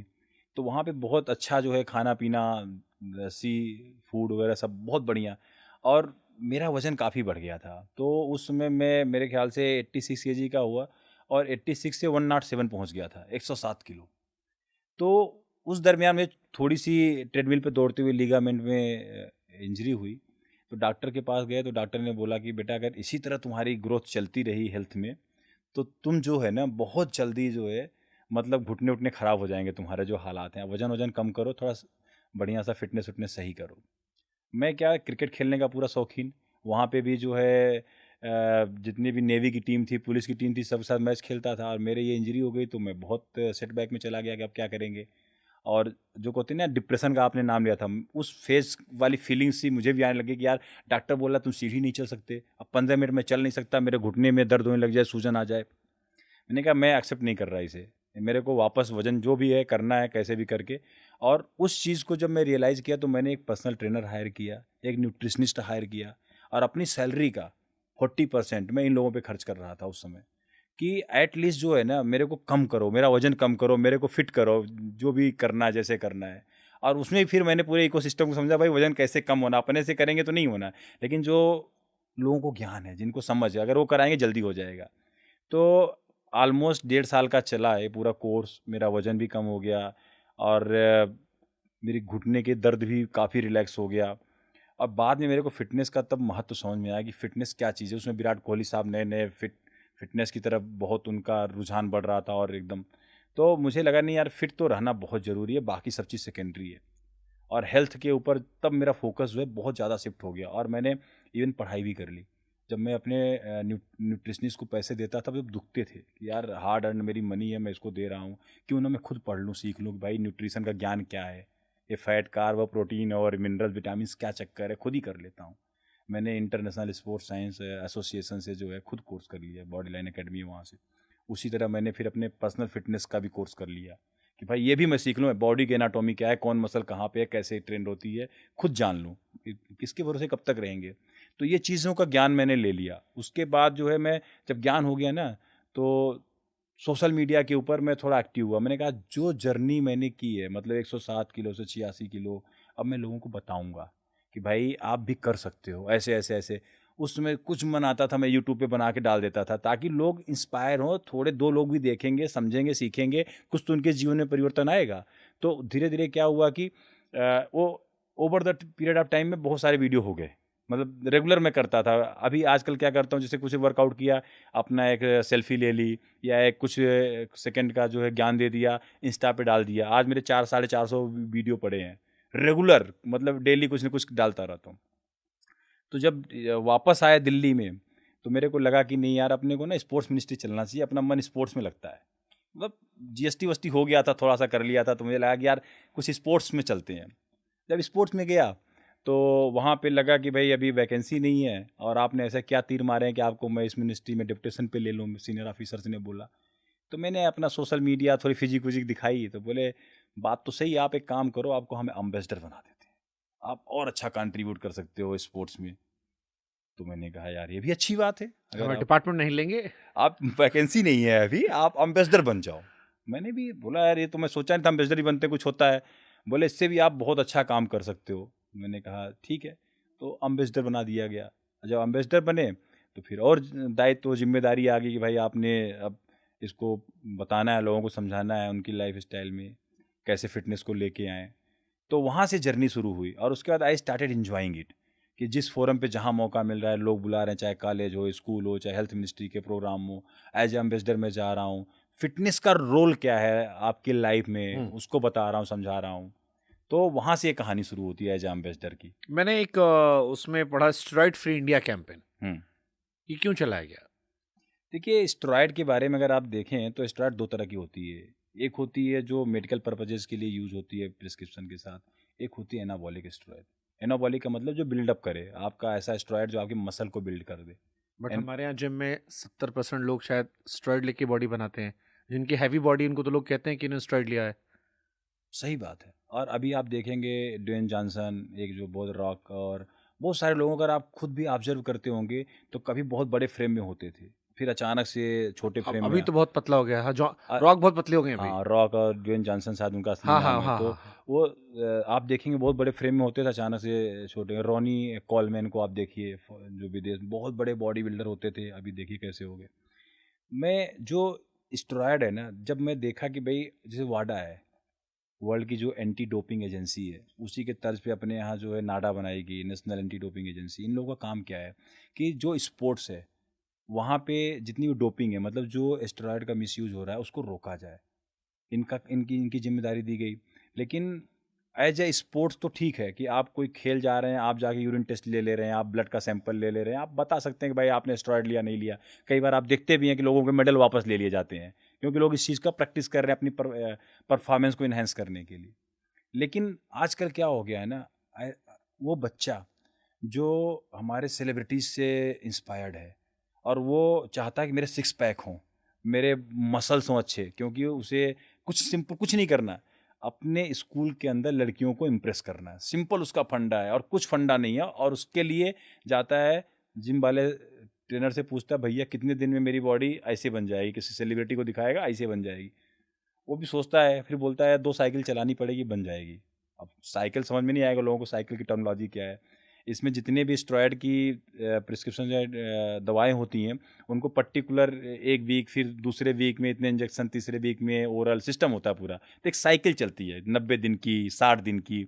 तो वो बोलते हैं 2 साइकिल चलाओगे ऐसी बॉडी आ जाएगी। मतलब आपके स्टेरॉयड बेसिकली सिंथेटिक हार्मोन कह लो आप, जो चीज़ आपकी नेचुरल बनती है ना, जैसे टेस्टोस्टेरोन होता है, बॉडी में नेचुरल बॉडी प्रोड्यूस करती है, लेकिन उसमें क्या होता है कि आप इंजेक्ट कर लेते हो एडिशनल हार्मोन। तो टेस्टोस्टेरोन जब एक्स्ट्रा चला जाता है तो आप की मसल बिल्डिंग के लिए वो जाना जाता है टेस्टोस्टेरोन, तो आपकी मसल जल्दी अप हो जाती है। वो मसल तोड़ोगे तो रिपेयर जल्दी हो जाएगी, सिंथेसिस अच्छा हो जाता है। तो मतलब टेक्निकली सुई चुभवाते हैं जो लोग देसी भाषा में कहते आप हैं। देसी भाषा में देखेंगे तो जो इंजेक्शन लेके बॉडी बनाते हैं, बोलते हैं ना कि हाँ, इंजेक्शन लेके बॉडी बनाए भैया, इनकी नकली बॉडी है। हाँ। तो लड़के क्या करते हैं, इंजेक्शन डालते हैं, बॉडी बना लेते हैं। तो अब क्या है, ओपनली सोशल मीडिया पे भी होने लग गया है। और उसके बाद मैंने क्या देखा कि एक 19 साल का लड़का, शुभंकर भाई, उस 19 साल के लड़के का इस मिस यूज की वजह से किडनी फेल हो गई और मर गया। और मेरी आंखों के सामने वो लड़का मेरे से मिला हुआ, एक दूसरा लड़का गौरव, वो सुसाइड कर लिया डिप्रेशन में। कि पहले बहुत बड़ा फ्रेम था, लोगों ने उसको ऐसे देखा था, अब जब उसने कुछ प्रॉब्लम आई लीवर उवर में, छोड़ा उसको, तो सारे जितने भी बनाए हुए थे निकल गए। तो फिर उसने क्या सोच, तो आप भी कह रहे हो कि जो रॉक की बॉडी पहले इतनी थी और अब इतनी हो गई है। 200% he must have miss use the steroid. मैं, क्योंकि जो नेचुरल ग्रोथ होती है बॉडी की ना, उसकी एक लिमिट होती है। आप पूछिए कैसे लिमिट होती है। जैसे कैसे? मान लीजिए कि अगर मैं बोलूं कि आपकी ये कलाई है, ठीक है, अब कलाई आपकी 8 इंच है, तो आपके बाइसेप का साइज मैक्सिमम 16 इंच हो सकता है, इसका डबल। एक सिंपल देसी फार्मूला मैं आपको बता रहा हूँ। तो अगर आप ऐसे 8 इंच का है तो 16 इंच हो सकता है। यही आपकी एक नेचुरल कैपेसिटी होती है जो आप मसल्स गेन कर सकते हैं। लेकिन आपको चाहिए 18 इंच का डोला, आपको चाहिए 19 इंच का डोला, कहाँ से ले आएंगे आप? फिर आप कुछ न कुछ जो है स्टेरॉयड का इस्तेमाल करेंगे, एनाबॉलिक स्टेरॉयड का इस्तेमाल करेंगे, उसके बिना पॉसिबल नहीं है। या कुछ ओरल दवाएं भी आती हैं, डायनाबॉल हो गया, ये सब आप खाएंगे तो वहाँ से आप कर सकते हैं। लेकिन इन सब का आपकी किडनी के ऊपर, आपके लीवर के ऊपर, आपके हार्ट के ऊपर बहुत ज़्यादा फर्क पड़ता है। तो जब ये 2 लड़के जब मेरे आसपास के थे ना, जब ये निपट गए, जब, तो मेरे को लगा कि यार मैं सोसाइटी को क्या कंट्रीब्यूट कर रहा हूँ। अगर ये चीज़ मैं देख रहा हूँ, मैं कुछ कर नहीं रहा हूँ, तब मुझे लगा नहीं, मुझे एक कैंपेन स्टार्ट करनी है लोगों को अवेयर करने के लिए, लोगों को एजुकेट करने के लिए, लोगों को असिस्ट करने के लिए कि एटलीस्ट जो एस्टेरॉयड है, जो बॉडी बिल्डिंग के लिए एक्चुअली क्या होता है ना शुभंकर भाई, हमारे समाज में ना कई बार क्या होता है, हमें पता नहीं होता। अगर आपको पता रहे कि इसके इतने साइड इफ़ेक्ट हैं, तो जो ट्रेनर आपको थोड़े से पैसे के लिए आपको उधर ढकेल रहा है ना, आपको अगर पता चल जाए तो आप एक चॉइस बनाओगे, आपके पास निर्णय लेने की जो है ना विकल्प रहेंगे कि मैं ऐसा काम करूं कि ना करूं। जब पता नहीं होता तो पता क्या बोलते हैं, अरे 2 साइकिल चला लो, बाद में डाइट वाइट अच्छा रखेंगे, बढ़िया बनी रहेगी, ऐसे कुछ नहीं होगा, इसको सेट हो जाएगी, आपको फिर नहीं लेने की जरूरत है। लेकिन ये एडिक्शन है। एक बार जैसे मैं बताया ना, आप छोड़ोगे घटना शुरू होगा, फिर आप बोलोगे नहीं तीसरी भी चला लेते हैं यार, नहीं तो हमारी वाली ने मुझे ऐसे देखा हुआ था, अब कम हो जाएगा तो मामला बिगड़ जाएगा, लोग क्या बोलेंगे। लड़की पटाना भी बहुत मुश्किल काम है। आपकी जो आप बता रहे थे मुझे नहीं मतलब लड़कों की देखिए, अब जो आसपास आप देखते हैं लड़के लड़के यही बेचारे यही करते हैं, दिन भर बातें उनकी यही होती है। तो उस चक्कर में हमारा जो यूथ है ना, हाँ हाँ, हमारा मतलब आप कैसे बेटर लोगे। हमको याद है हमारे कॉलेज में तो छोटे छोटे लड़के थे, और फिर 6 महीने बाद सब एकदम फूल फूल के टाइट हो गए थे। तो वही वही हो रहा है। तो उसके लिए जो है ना, जो मेरा कंसर्न था, फिर मैंने ये नहीं कि कुछ तो इनके लिए करना है, फिर मैं रक्षाबंधन का दिन चुना। अगस्त में जो अभी रक्षाबंधन गया है, शायद 9 अगस्त था। मैंने ये देखा कि भाई अब जो है ना, भाई कसम खाता है बहनों की रक्षा का, इस बार बहनें भी कसम खाएंगी कि अपने भाई को मैं स्टेरॉइड यूज नहीं करने दूंगी उसकी रक्षा का। तो एट लीस्ट जो है, अब मेरा पर्पज यही है कि मैं लोगों को इन्फॉर्म करूं, एजुकेट करूं, चाहे स्कूल कॉलेज जो भी है जहाँ पे लोग यूज कर रहे हैं। और आप देखेंगे ना, अभी तेलंगाना के अंदर जो है, जिम के अंदर जिम ओनर को पकड़ा पुलिस ने, क्योंकि वो लोगों को एस्टेरॉयड दे रहा था। लोगों की डेथ हो रही है। आप हार्ट एक बहुत बहुत वो चल रहा है, जिम के नाम पे लोग डर जाते हैं, भाई वहाँ जाएंगे ट्रेडमिल दौड़ेंगे और जो है हार्ट फेल हो जाएगा। आजकल ये भी चलता है, और इतना मिस इन्फॉर्मेशन फैलती है उससे कि जिम जाने से मर जाओगे। लोग सिंपल उसको सिंप्लीफाई कर देते हैं, जिम गए, वर्कआउट किया, ट्रेडमिल चले तो मर जाओगे, निपट जाओगे, क्यों चलना है। बोलते ही नहीं बोलते, आपने सुना, आपने भी सुना होगा, देखा है, बहुत सारी खबरें आती हैं। क्यों आती हैं। आप अगर थोड़ा सा डीप डाउन जाके एनालाइज करोगे ना, तो आपको देखोगे कि आपकी हार्ट की खून पंप करने की कैपेसिटी कितनी होती है। जितनी नेचुरल आप मसल्स आपके पास हो सकती है ना, खून को सप्लाई सब मसल्स को चाहिए, तो आपकी हार्ट की कैपेसिटी उतनी ही होती है। लेकिन आप जब आर्टिफिशियल मसल बना लेते हो, तो हार्ट के ऊपर एक्स्ट्रा प्रेशर रहता है कि भाई उनको भी सप्लाई करनी है, जो हमने तो नहीं बनाया, हमारी सप्लाई जिम्मेदारी नहीं थी, लेकिन मेरे ऊपर एडिशनल जिम्मेदारी डाल दी गई। अब बहुत ज़्यादा जिम्मेदारी अगर उसके ऊपर आप डाल दोगे हार्ट के ऊपर, तो भी बोले बेचारा यार जा, या नहीं करते यार, अब आप ज़्यादा प्रेशर दे रहे हो, कितना करें हम काम, तो भी बेचारा कई बार फेल कर जाता है।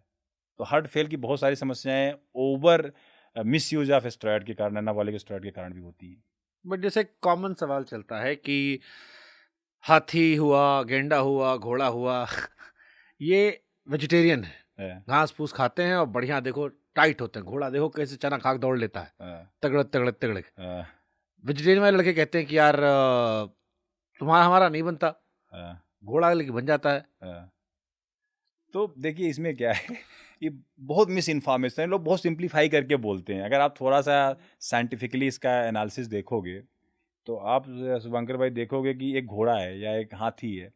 हाथी देखने में बहुत तगड़ी होती है, सिर्फ घास खाती है, लेकिन पता कितना घास खाती है दिन भर में, 100-200 कुंतल घास खा जाती है हाथी। और उसका जो सिस्टम है, जो मेटाबॉलिज्म सिस्टम है उसके अंदर जो लगा हुआ है, उस पूरे फाइबर को पचाता भी है और उससे अमीनो एसिड बनाता है। उस अमीनो एसिड से उसके मसल्स की डेवलपमेंट होती है। तो एक इंसान जो ये बोलता है भाई घोड़ा जो है घास खा के, हाथी घास खा के, गैंडा घास खा के बॉडी बना लेता है, तो हमारी क्यों नहीं बने। आप 200 किलो घास खा 200 कुंतल घास खा लीजिएगा, आप मुझे बताइए 200 किलो घास नहीं खा पाइएगा ना, खा लेंगे आप, नहीं खाएंगे। और इतना फाइबर खा लेंगे, पचा भी नहीं पाएंगे। इंसानी शरीर जो है ना अलग बनी है, वो आपका घास खाने के लिए नहीं बनी है 100-200 किलो।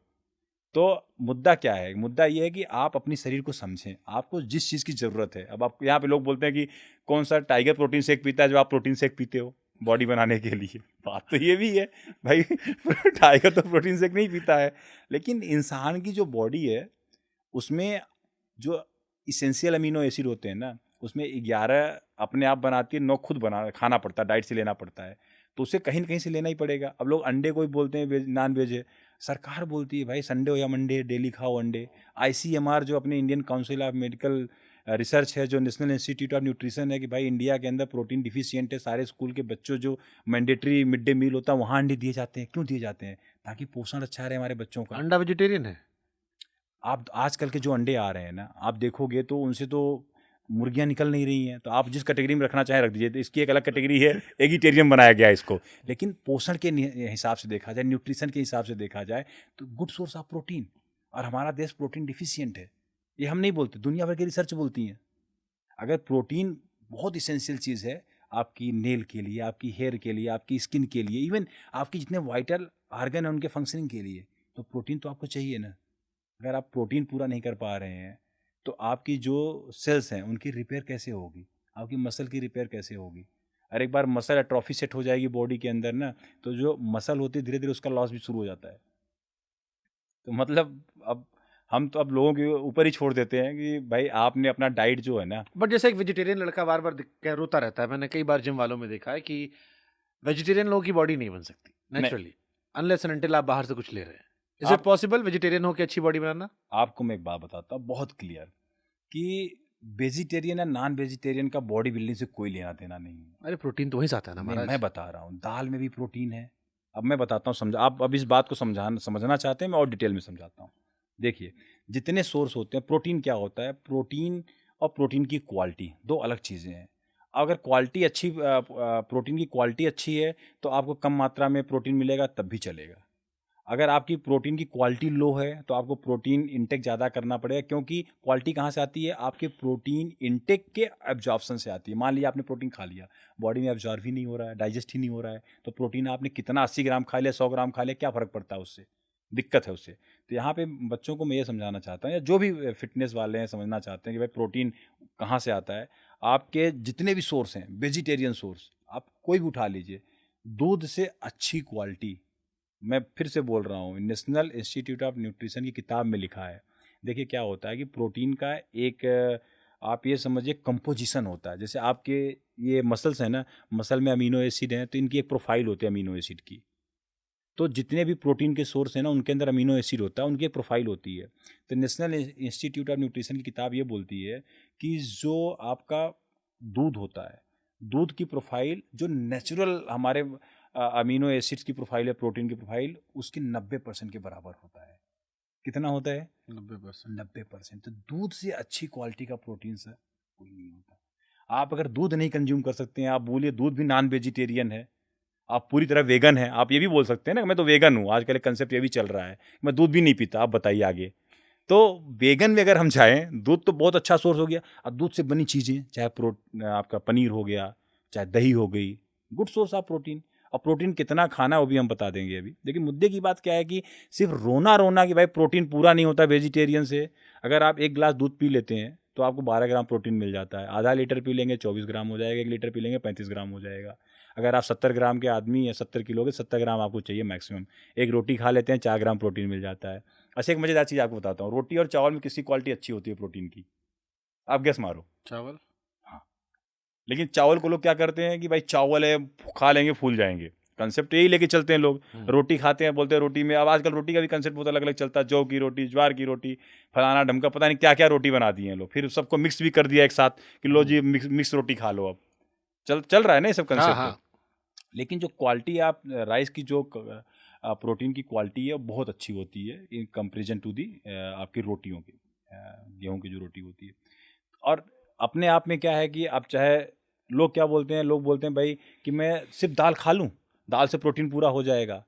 दाल के अंदर आप देखोगे ना तो एक लाइजिन नाम का अमीनो एसिड होता है, वो तो होता है, लेकिन मेथियोनाइन नहीं होता। मतलब आपस में दाल चावल पूरक है, मैं ये कहना चाहता हूँ। आप जब भी खाएं तो दाल चावल साथ में खाएंगे तो सारे अमीनो एसिड आपको मिल जाएंगे।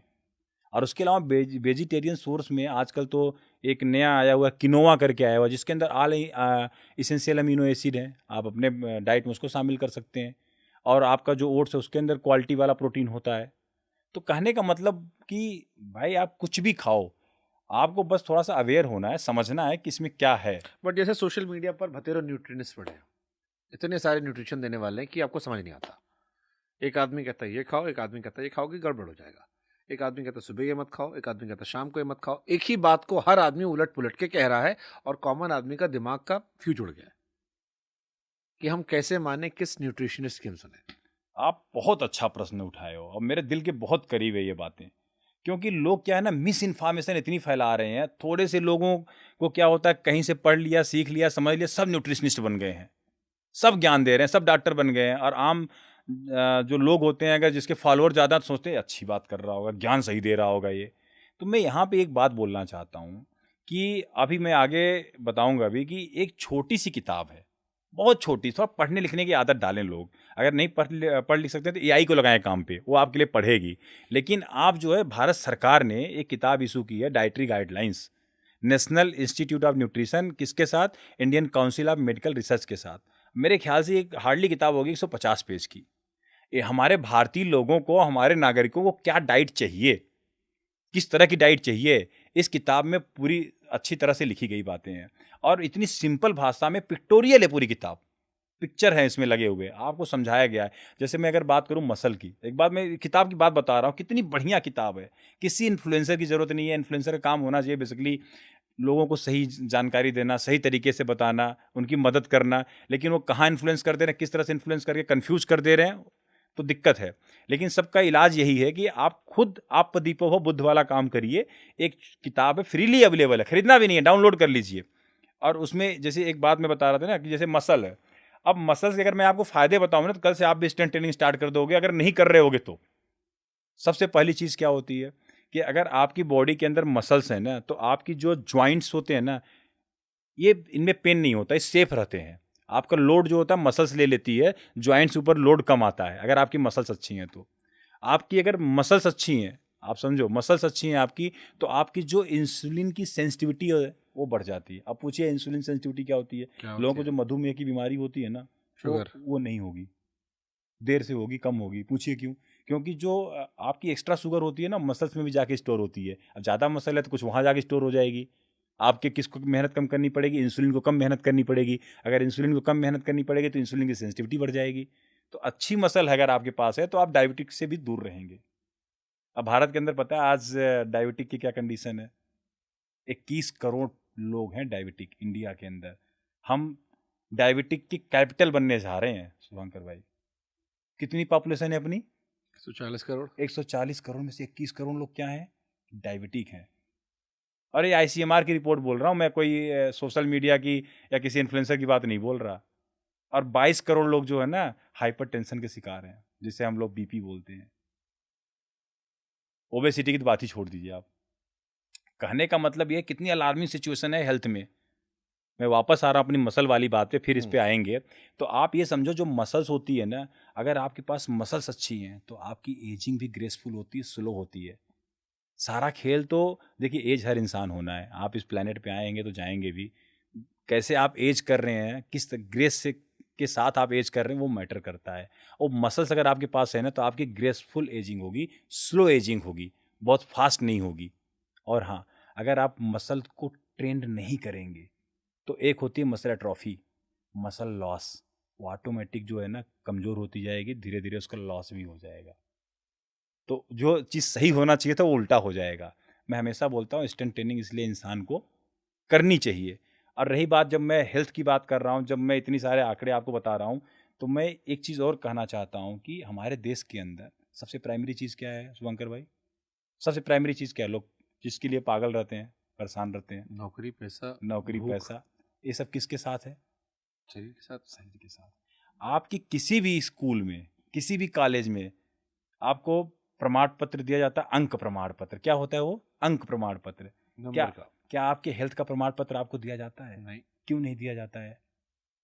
हम उसको प्राथमिकता नहीं देते। देना चाहिए ना, उसके लिए कोई कॉस्ट थोड़ी ना है।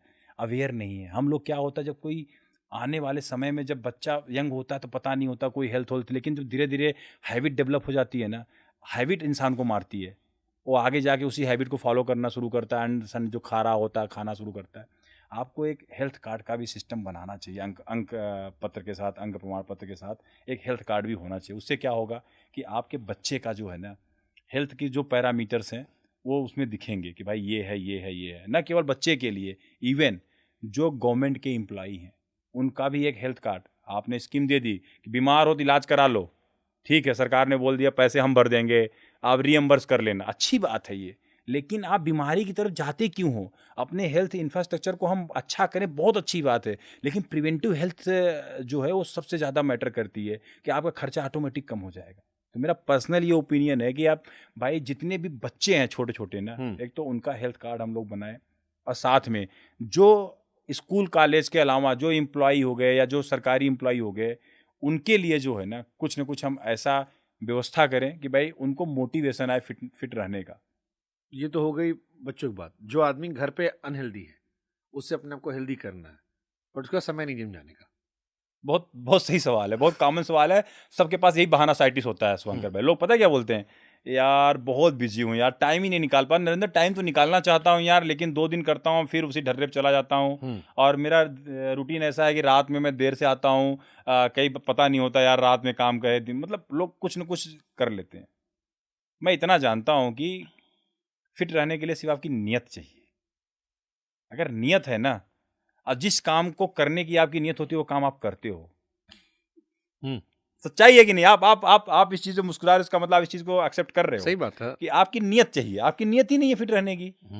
जिस दिन कुछ मेजर हो जाएगा उस दिन आपकी नीयत ही बनेगी थोड़ी बहुत कि मैं कुछ कर लूं। और रही बात जो मेरी तरफ से है ना, तो मैं तो यही बोलता हूं कि भाई इंसान को 2 ही चीज़ फिटनेस की तरफ ले जा सकती हैं। एक उसकी कुछ रिकॉग्निशन हो जाए या उसको कुछ मोटिवेशन मिल जाए।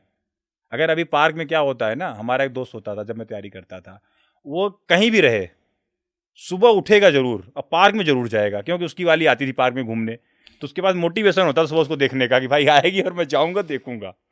मोटिवेशन बहुत बड़ी चीज़ है। लोग बोलते हैं ना मोटिवेशन बकवास है, ये है, फ्यूज 4 दिन बाद उसका फ्यूज निकल जाएगा, ये हो जाएगा।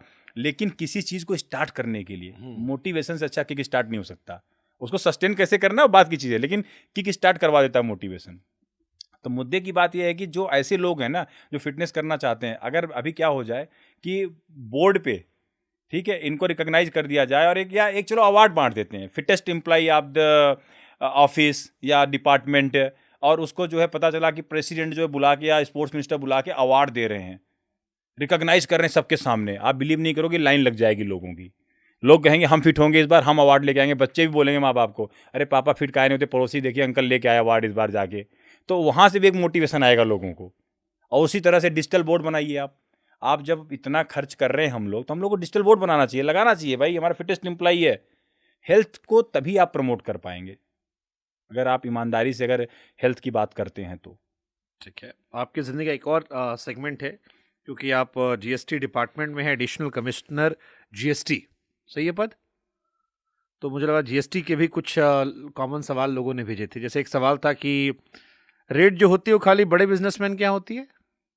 नहीं, ऐसा बिल्कुल भी नहीं है। जो भी कर चोरी कर रहे हैं, चाहे छोटे हो चाहे बड़े, सरकार कभी भी जो है ये देख के नहीं जाती है किसी घर पे कि वो बड़े हैं कि छोटे हैं। अगर कोई आम दुकानदार है जो आपको जीएसटी का बिल नहीं दे रहा, क्या करे आदमी? नहीं, आप इसके लिए तो हम लोग पूरी मुहिम चलाते हैं, इन्फॉर्म कर रहे हैं लोगों को, एजुकेट कर रहे हैं। भाई बिल मांगिए, बिल आपका अधिकार है। कह रहा नहीं देंगे, वैसे देंगे, लेना लीजिए, नहीं लेना मत लीजिए। नहीं, आपका बिल जो है ना अधिकार है। अगर ऐसा कह रहे हैं ना, तो एक जो है कंज्यूमर अफेयर का नंबर होता है, जागो ग्राहक जागो, आप वहाँ कंप्लेन दर्ज करा सकते हैं कि भाई मुझे ये फलाने जीएसटीएन इनका नंबर है और ये फलाने बंदे हैं, इन्होंने मुझे मना कर दिया बिल देने से। ये तो अपराध है। आपको तो बिल, बाकी डिपार्टमेंट सरकारी वाला बड़ा स्लो होता, आप वाला तेज है स्लो है जीएसटी वाला? नहीं, स्लो तो कोई नहीं है। सारा चीज आजकल डिजिटल हो गया, पूरी जीएसटी डिजिटल है सर। पूरी आप जीएसटी को देखेंगे तो सब ऑनलाइन है, सब बहुत वेरी फास्ट चल रहा है। स्लो कहाँ है अब? आप कस्टम में भी थे? बिल्कुल। कैसे साल काम की कस्टम में? कस्टम में मेरे ख्याल से 6-7 साल का एक्सपीरियंस है मेरा कस्टम्स का। तो कस्टम कैसे काम करता है, थोड़ा बताओ ना। कोई सामान विदेश से लेकर आए, कैसे काम करता है? नहीं, आप विदेश से लेके आए हैं तो उसके ऊपर ड्यूटी होती है, इंपोर्ट ड्यूटी जिसे हम लोग बोलते हैं। वो इंपोर्ट ड्यूटी आपको भरना पड़ेगा। उसके बाद अपना सामान घर ले जा सकते हैं। और क्या इसमें, मतलब और क्या जानना चाहते हैं? जैसे कस्टम की चेकिंग बहुत सारी होती है इंटरनेशनल एयरपोर्ट पे। मेरा एक जैकेट रख लिया कस्टम वाले ने, हम फ्लाइट में छोड़ आए थे, वापस नहीं आया, कस्टम ड्यूटी लगेगी। खैर वो अलग कहानी है। बट जैसे मैं अफगानिस्तान से लौट रहा था, तो कस्टम वालों ने सारे सामान रोक लिए। कहा कि हमें शक है किसी एक के बैग में अफीम पड़ी थी। आधे घंटे बाद हमें हमारा दे दिया। अफगानिस्तान से आए थे तो 2-4-5 लड़कों को रोक लिया उन्होंने, जिनके साथ अपना कर रहे तामझाम। फिर सोशल मीडिया पे आए दिन कस्टम के बड़े वीडियोस आते हैं, अजीबोगरीब तरह के वीडियोस, चोरी कलाकारी की पराकाष्ठा को पार करते वीडियोस। कस्टम वाले कैसे ट्रैक करते हो आप लोग? कस्टम में जब काम कर रहे थे आप लोग? बहुत बहुत बढ़िया सवाल है आपका। देखिए, जो ट्रैकिंग है उसके लिए हमारे पास सिस्टम है, हम प्रोफाइलिंग करते हैं। आपने कितने चक्कर कहाँ के मारे, हमें सब पता रहता है कि आप कहाँ जा रहे हैं, क्या कर रहे हैं, कैसे कर रहे हैं। वो तो अपना एक सिस्टम है। कैसे मान लो कोई नया लड़का पहली बार गया कहीं पे, हमारे पास अपना खुद का सॉफ्टवेयर होता है, खुद का सिस्टम होता है, और उसमें हमें पता होता है कि आप अगर देखिए कस्टम आते हैं ना आप, तो सबसे पहले हेलो कौन बोलता है आपको? वाइट ड्रेस वाला बंदा ही हेलो बोलता है, आइए सर वेलकम, आप आ गए हमारे देश में। एक ग्रीन चैनल है, ये रेड चैनल है। अगर कुछ डिक्लेयर करना है तो आप रेड चैनल से जाइए, अगर कुछ लेके नहीं आए हैं तो आप ग्रीन चैनल से जाइए। कितनी बढ़िया व्यवस्था है ना वहाँ पे, ग्रीन चैनल रेड चैनल की व्यवस्था बनाई गई आपके लिए। तो उसके अलावा जो है, जब आप बात करते हैं कि भाई आप आ गए यहाँ पे, आप प्रोफाइलिंग करने की कि आप कितने चक्कर कहाँ के मार रहे हैं, तो पता रहता है। जब आप देश छोड़ के जाते हैं, जब स्टैंप लगता है तो हमें पता होता है कि आप कहाँ गए, कहाँ नहीं गए, कहाँ से आ रहे हैं, क्या करके आ रहे हैं। और दूसरी चीज़ की रोका भी उन्हीं को जाता है जो रिस्क पैरामीटर पे आते हैं। मैं एक इंसिडेंट बताना चाहूँगा यहाँ पे, जब मैं वाइजैग में पोस्टेड था कस्टम्स में, तो एक पैसेंजर आए। आप शिकायतें कर रहे हैं, कस्टम डिपार्टमेंट ने आपकी जैकेट रख ली। कहाँ रख ली? मैं देखूंगा भाई आपकी जैकेट क्यों, अगर आपकी पर्सनल यूज़ की चीज़ थी तो क्यों रखी गई? नहीं हम फ्लाइट में छोड़ आए थे गलती से, अच्छा, तो हमने दोबारा मंगाया तो उन्होंने कहा पैसा दोगे तब देंगे। नहीं वो चीज़ देखने वाली बात है कि भाई उन्होंने कैसे ट्रीट किया उसे, ब्रांड मतलब अब लेके आपकी पर्सनल अगर इफेक्ट की चीज़ थी तो आपको मिलनी चाहिए थी। जब मैं था तो वहाँ पे एक यात्री आए, और नॉर्मली क्या होता है कि जिनके पास कुछ डिक्लेयर करने को नहीं होता वो ग्रीन चैनल से निकल जाते हैं, जिनको कुछ से डिक्लेयर नहीं करना है तो वो ग्रीन चैनल से आते हैं। तो एक मेटल डिटेक्टर था, तो उस मेटल डिटेक्टर से जो है निकल रहे थे, और जैसे जाएँ तो वहाँ पे दिखाया कि भाई इनके पास कुछ मेटल है। और फिर वापस ऑफिसर ने उनको साइड से बोला कि एक बार फिर से आप एंट्री मारिए। होता नहीं, जैसे आप कुछ अगर कुछ बच जाता है तो बोलते फिर से आइए, आप इसको उतार दीजिए, उसको उतार दीजिए, घड़ी उतार दीजिए, ऐसा बस। फिर आए, फिर बज रहा है, उनके जितने भी चीज़ें थी सारी मेटल उतरवा दी, फिर बज रहा था। अब समझ में नहीं आया हम लोग को भाई हो क्यों रहा है ये, कि इसमें प्रॉब्लम आ गई। और लोग जा रहे हैं तो एकदम सही बता रहा है, ये भाई साहब जाएँ तो दिक्कत करने लग जाए। फिर इनको पर्सनल फ्रिस्किंग रूम में ले जाया गया, पर्सनल फ्रिस्किंग के लिए। जब वहाँ पे गए देखे, तो फिर जब उनकी बॉडी में लगाए, जब बम के पास ले गए, तो फिर वहाँ पे जो है वो बता रहा है मेटल। अब मेरे को समझ में नहीं है हो क्या रहा है। तो हमारे एक्सपीरियंस वाले साथी थे, बोले सर आप थोड़ा सा वेट करिए, मैं समझता हूँ कि माजरा क्या है। मतलब आप बिलीव नहीं करेंगे, लोग जो आप बोले थे ना अतरंगी आइडियाज़ लेके आते हैं सामान लाने का, आए दिन कुछ कुछ होता रहता है। वहाँ पे भी एक अतरंगी आइडिया हुआ, जो रेक्टम कॉन्सिलमेंट का इनका केस था। पता चला भाई साहब ने जो है मतलब गोल्ड स्मगलिंग करने के लिए बॉडी में ही कंसील कर लिया गोल्ड को पिछवाड़े के अंदर। आप समझो शुभांकर भाई, मैं कहाँ इलाहाबाद का छोटा सा जगह से जाके जब ऐसी चीज़ें मैंने देखी ना, ऐसी चीज़ सुनी, तो मेरे तो होश ही फाकता हूँ। नहीं क्या दुनिया क्या कर रही है, क्यों कर रहे हैं इस तरह से लोग थोड़े से पैसे के लिए। उसके बाद उनको पानी वानी पिलाया गया, बाथरूम ले जाया गया, फिर गोल्ड निकल के आया, फिर केस। तो मतलब फिर क्या होता है ऐसे लोगों का?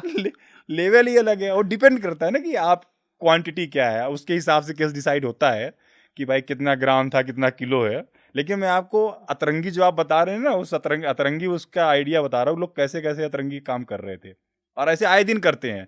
कोई सैंडल में ले आता है, कोई फॉयल पेपर में लपेट के ले आता है, कुछ कुछ करते रहते हैं बट लोग। इन लोगों को पता तो होगा ना कि पकड़ जाता होगा ये कुछ लोग स्मार्ट होकर निकल भी आते हैं। निकलने तो किसी को नहीं देते, इंडियन कस्टम्स तो पूरी चौकन्ना। अब भाई अब देखिए, जो नहीं पकड़ा गया तो हम तो यही क्लेम करते हैं भाई हम सबको पकड़ते हैं। और आप देखेंगे ना कि स्मगलिंग इन इंडिया करके एक ईयर बुक होती है, वो भी रिलीज करती है डायरेक्टरेट ऑफ रेवेन्यू इंटेलिजेंस की, भारत में कितनी स्मगलिंग हुई, कितने पकड़े गए, क्या रहा, किस किस तरह की स्मगलिंग रही। तो लोग जानवरों की भी स्मगलिंग करते हैं, पता है आपको? कैसे? जो एग्जॉटिक बंदर होते हैं, छोटे छोटे बंदर होते हैं थाईलैंड से, कुछ छिपकली होती हैं, कुछ सांप होते हैं, कुछ कुछ लेके आते हैं लोग अटैचिंग बंद करके। तो उन्हें क्या लगता है दिखाई नहीं पड़ेगा ये वो सोच के आते हैं? हाँ, छिपकली उपकली कुछ भी मतलब ले आते हैं लोग। कई बार लोग शौकीन भी होते हैं ना उल्टी सीधी चीज रखने का, इस तरह करने का, सांप वाप पालने वालने का, तो वहां से उठा के ले आते हैं सब। अरे पॉकेट मंकी बहुत फेमस था जब मैं वहां था, पॉकेट मंकी लोग छोटा सा बंद। मतलब इस तरह की कस्टम में तो अगर मैं कहानियां सुनाने बैठूं तो आपके पॉडकास्ट में ना 2-2.5 घंटे तो कस्टम की बातें चल सबसे जाए। फनी एक्सक्यूजेस क्या देते हैं लोग? नहीं, उनको पकड़े रहने लॉ के बारे में पता नहीं था कि यहाँ बैन है, ये है, वो है। लेकिन जो क्रुक्स होते हैं ना, वो कुछ नहीं बोलते। अब पकड़ गए तो पकड़ लिए, अब ठीक है, अब जो करना है कर लो, उनको पता है। क्योंकि उनका तो धंधा यही है, पैसा यही है, जितना कर सकते हैं। अच्छा, एक मार्केट में और बड़ा चलता है कि ये कस्टम का सामान है, हाँ सस्ता मिलता है। हाँ। इसमें कितनी सच्चाई होती है? कई दुकान वाले हमको मिलते हैं नोएडा, ग्रेटर नोएडा में भी, जो लगाए रहते हैं यहाँ कस्टम का अच्छा, सामान कभी है। आपको वो वाला फोन नहीं आया क्या जिसमें बोलते हैं भैया आपका जो गर्लफ्रेंड ने जो है ना सामान भेजा है वहां से विदेश से और कस्टम ने रोक लिया है, इसके लिए 10,000 रुपये आप ड्यूटी जमा करनी पड़ेगी, आप 10,000 रुपये ड्यूटी जमा करा दी, सामान ले जाइए। हाँ आया कि नहीं कभी ऐसा हाँ, फोन? हमको आया है। पूरा फ्रॉड होता है ये, पता है आपको? पूरा फ्रॉड होता है। कभी कस्टम ऑफिसर आपको फोन नहीं करता कि आपका कोई सामान आया है, आप आइए ड्यूटी भरिए, रोक लिया किसी ने। कभी भी कस्टम ऑफिसर आपको फोन नहीं करेगा व्यक्तिगत तौर पे, पहली चीज़। और दूसरी चीज़ जो है, अगर इस तरह का कोई कॉल आए तो तुरंत एक हेल्पलाइन है ट्राई वालों की, आप उस हेल्पलाइन पे पहले तो उनको बताएं कि भाई इस तरह का मेरे पास कॉलर, ताकि उस कॉलर को ब्लॉक किया जा सके, क्योंकि ये लोग फ्रॉड करने की कोशिश कर रहे हैं, साइबर फ्रॉड इस तरह की चल रही हैं चीज़ें। और दूसरी बात जो बोलते हैं ना कस्टम का सामान है, जब्त कर लिया, ये कर लिया, वो कर लिया, ये सब भी आज के समय में जो है ना सब छलावा नहीं, है। कई शॉप्स वाले करते हैं कि ये कस्टम छलावा है सर, छलावा, पूरा छलावा हमारा है। जुगाड़ है कस्टम वालों से। कोई जुगाड़ नहीं। आप एक चीज बताओ, कस्टम वाले ऑफिसर कोई सामान पैदा कर सकता है क्या? अगर मान लो कोई सामान आया सीज होगा, तो सीजर का डिस्पोजल का अलग नियम है, कैसे सीज करना है, कैसे डिस्पोज करना है। आप घर तो ले ही नहीं आ सकते कोई सामान। अरे तो कहीं तो जाके स्टॉक में रखते होगे वहां नहीं नहीं, या तो डिस्ट्रक्शन होगा या तो ऑक्शन होगा, दो ही काम होते हैं। अगर मान लीजिए कोई ऐसी चीज़ है जैसे मान लीजिए कोई अब दवाएं लेके आ गया, अब दवाओं को तो आप ऑक्शन कर नहीं सकते हो। अगर मान लीजिए इलीगल दवाएं हैं, मेरी बैंड है, जैकेट का ऑक्शन करवाएंगे। हाँ तो आप क्या होता है, उसको ऑक्शन में डाल देते हैं सामान, अगर कुछ गवर्नमेंट की रेवेन्यू रिकवर करनी है हम लोगों को तो भाई ऐसे कोई किसी सामान दुकान वाले थोड़ी दे देते हैं कि आप ले जाओ जी और आप बेच देना। और इंडिया में तो हर चीज का जुगाड़ होता है, पता लगे लगा लिया सीधे ऑक्शन से, एक बार में खरीद ले सस्ते ये में। लोगों की गलत फहमी है ना, यही तो हम अवेयर करना चाहते हैं लोगों को। कोई जुगाड़ नहीं है किसी का। आपसे बात तो ऐसा लगा सारे सरकारी आदमी कितने ईमानदार होते हैं। आप खुद ही हंस रहे हो। नहीं, आपकी हंसी देख के मुझे हंसी आ रही है कि जो जुगाड़ की आप बात कर रहे हो कि जुगाड़ लगा के निकाल ले, कहाँ से निकालिए सामान ना। आप 90 के दशक से लोगों को बाहर निकालिए। आप डिजिटल इकोनॉमी में रह रहे हैं, डिजिटल एरा में रह रहे हैं, हर एक चीज का फुटप्रिंट है। कौन सा विभाग है जहां जुगाड़ नहीं चलता? ये तो आप बताइए ना।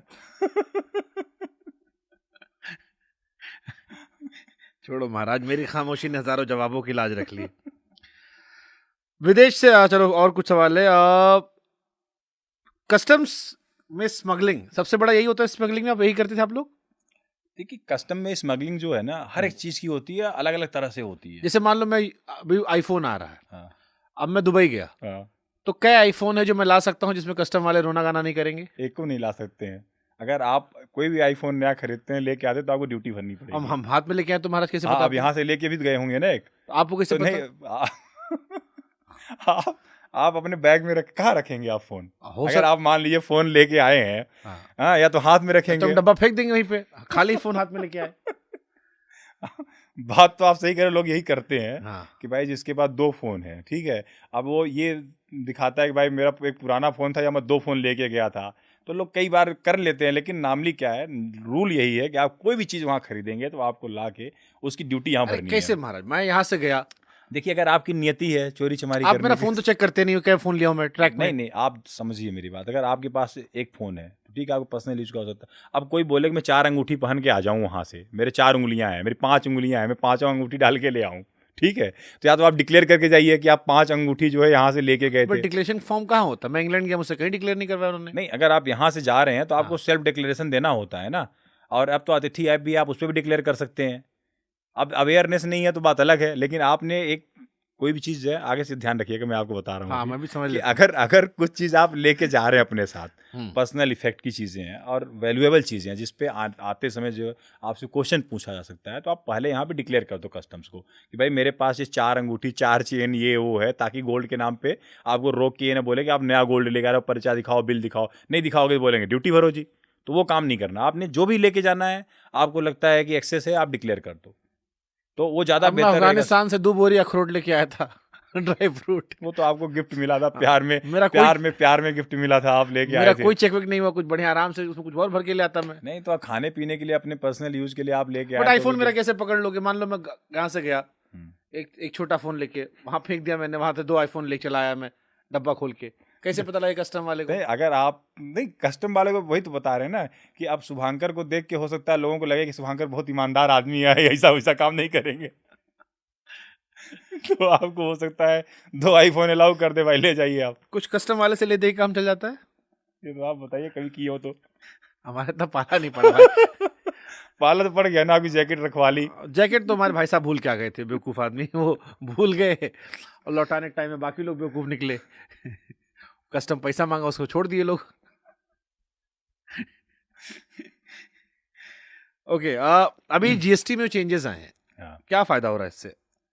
देखिए, ये जो कदम है जीएसटी में चेंजेस लाने का, इससे रेट जो है ना रैशनलाइज हुए हैं बहुत सारे।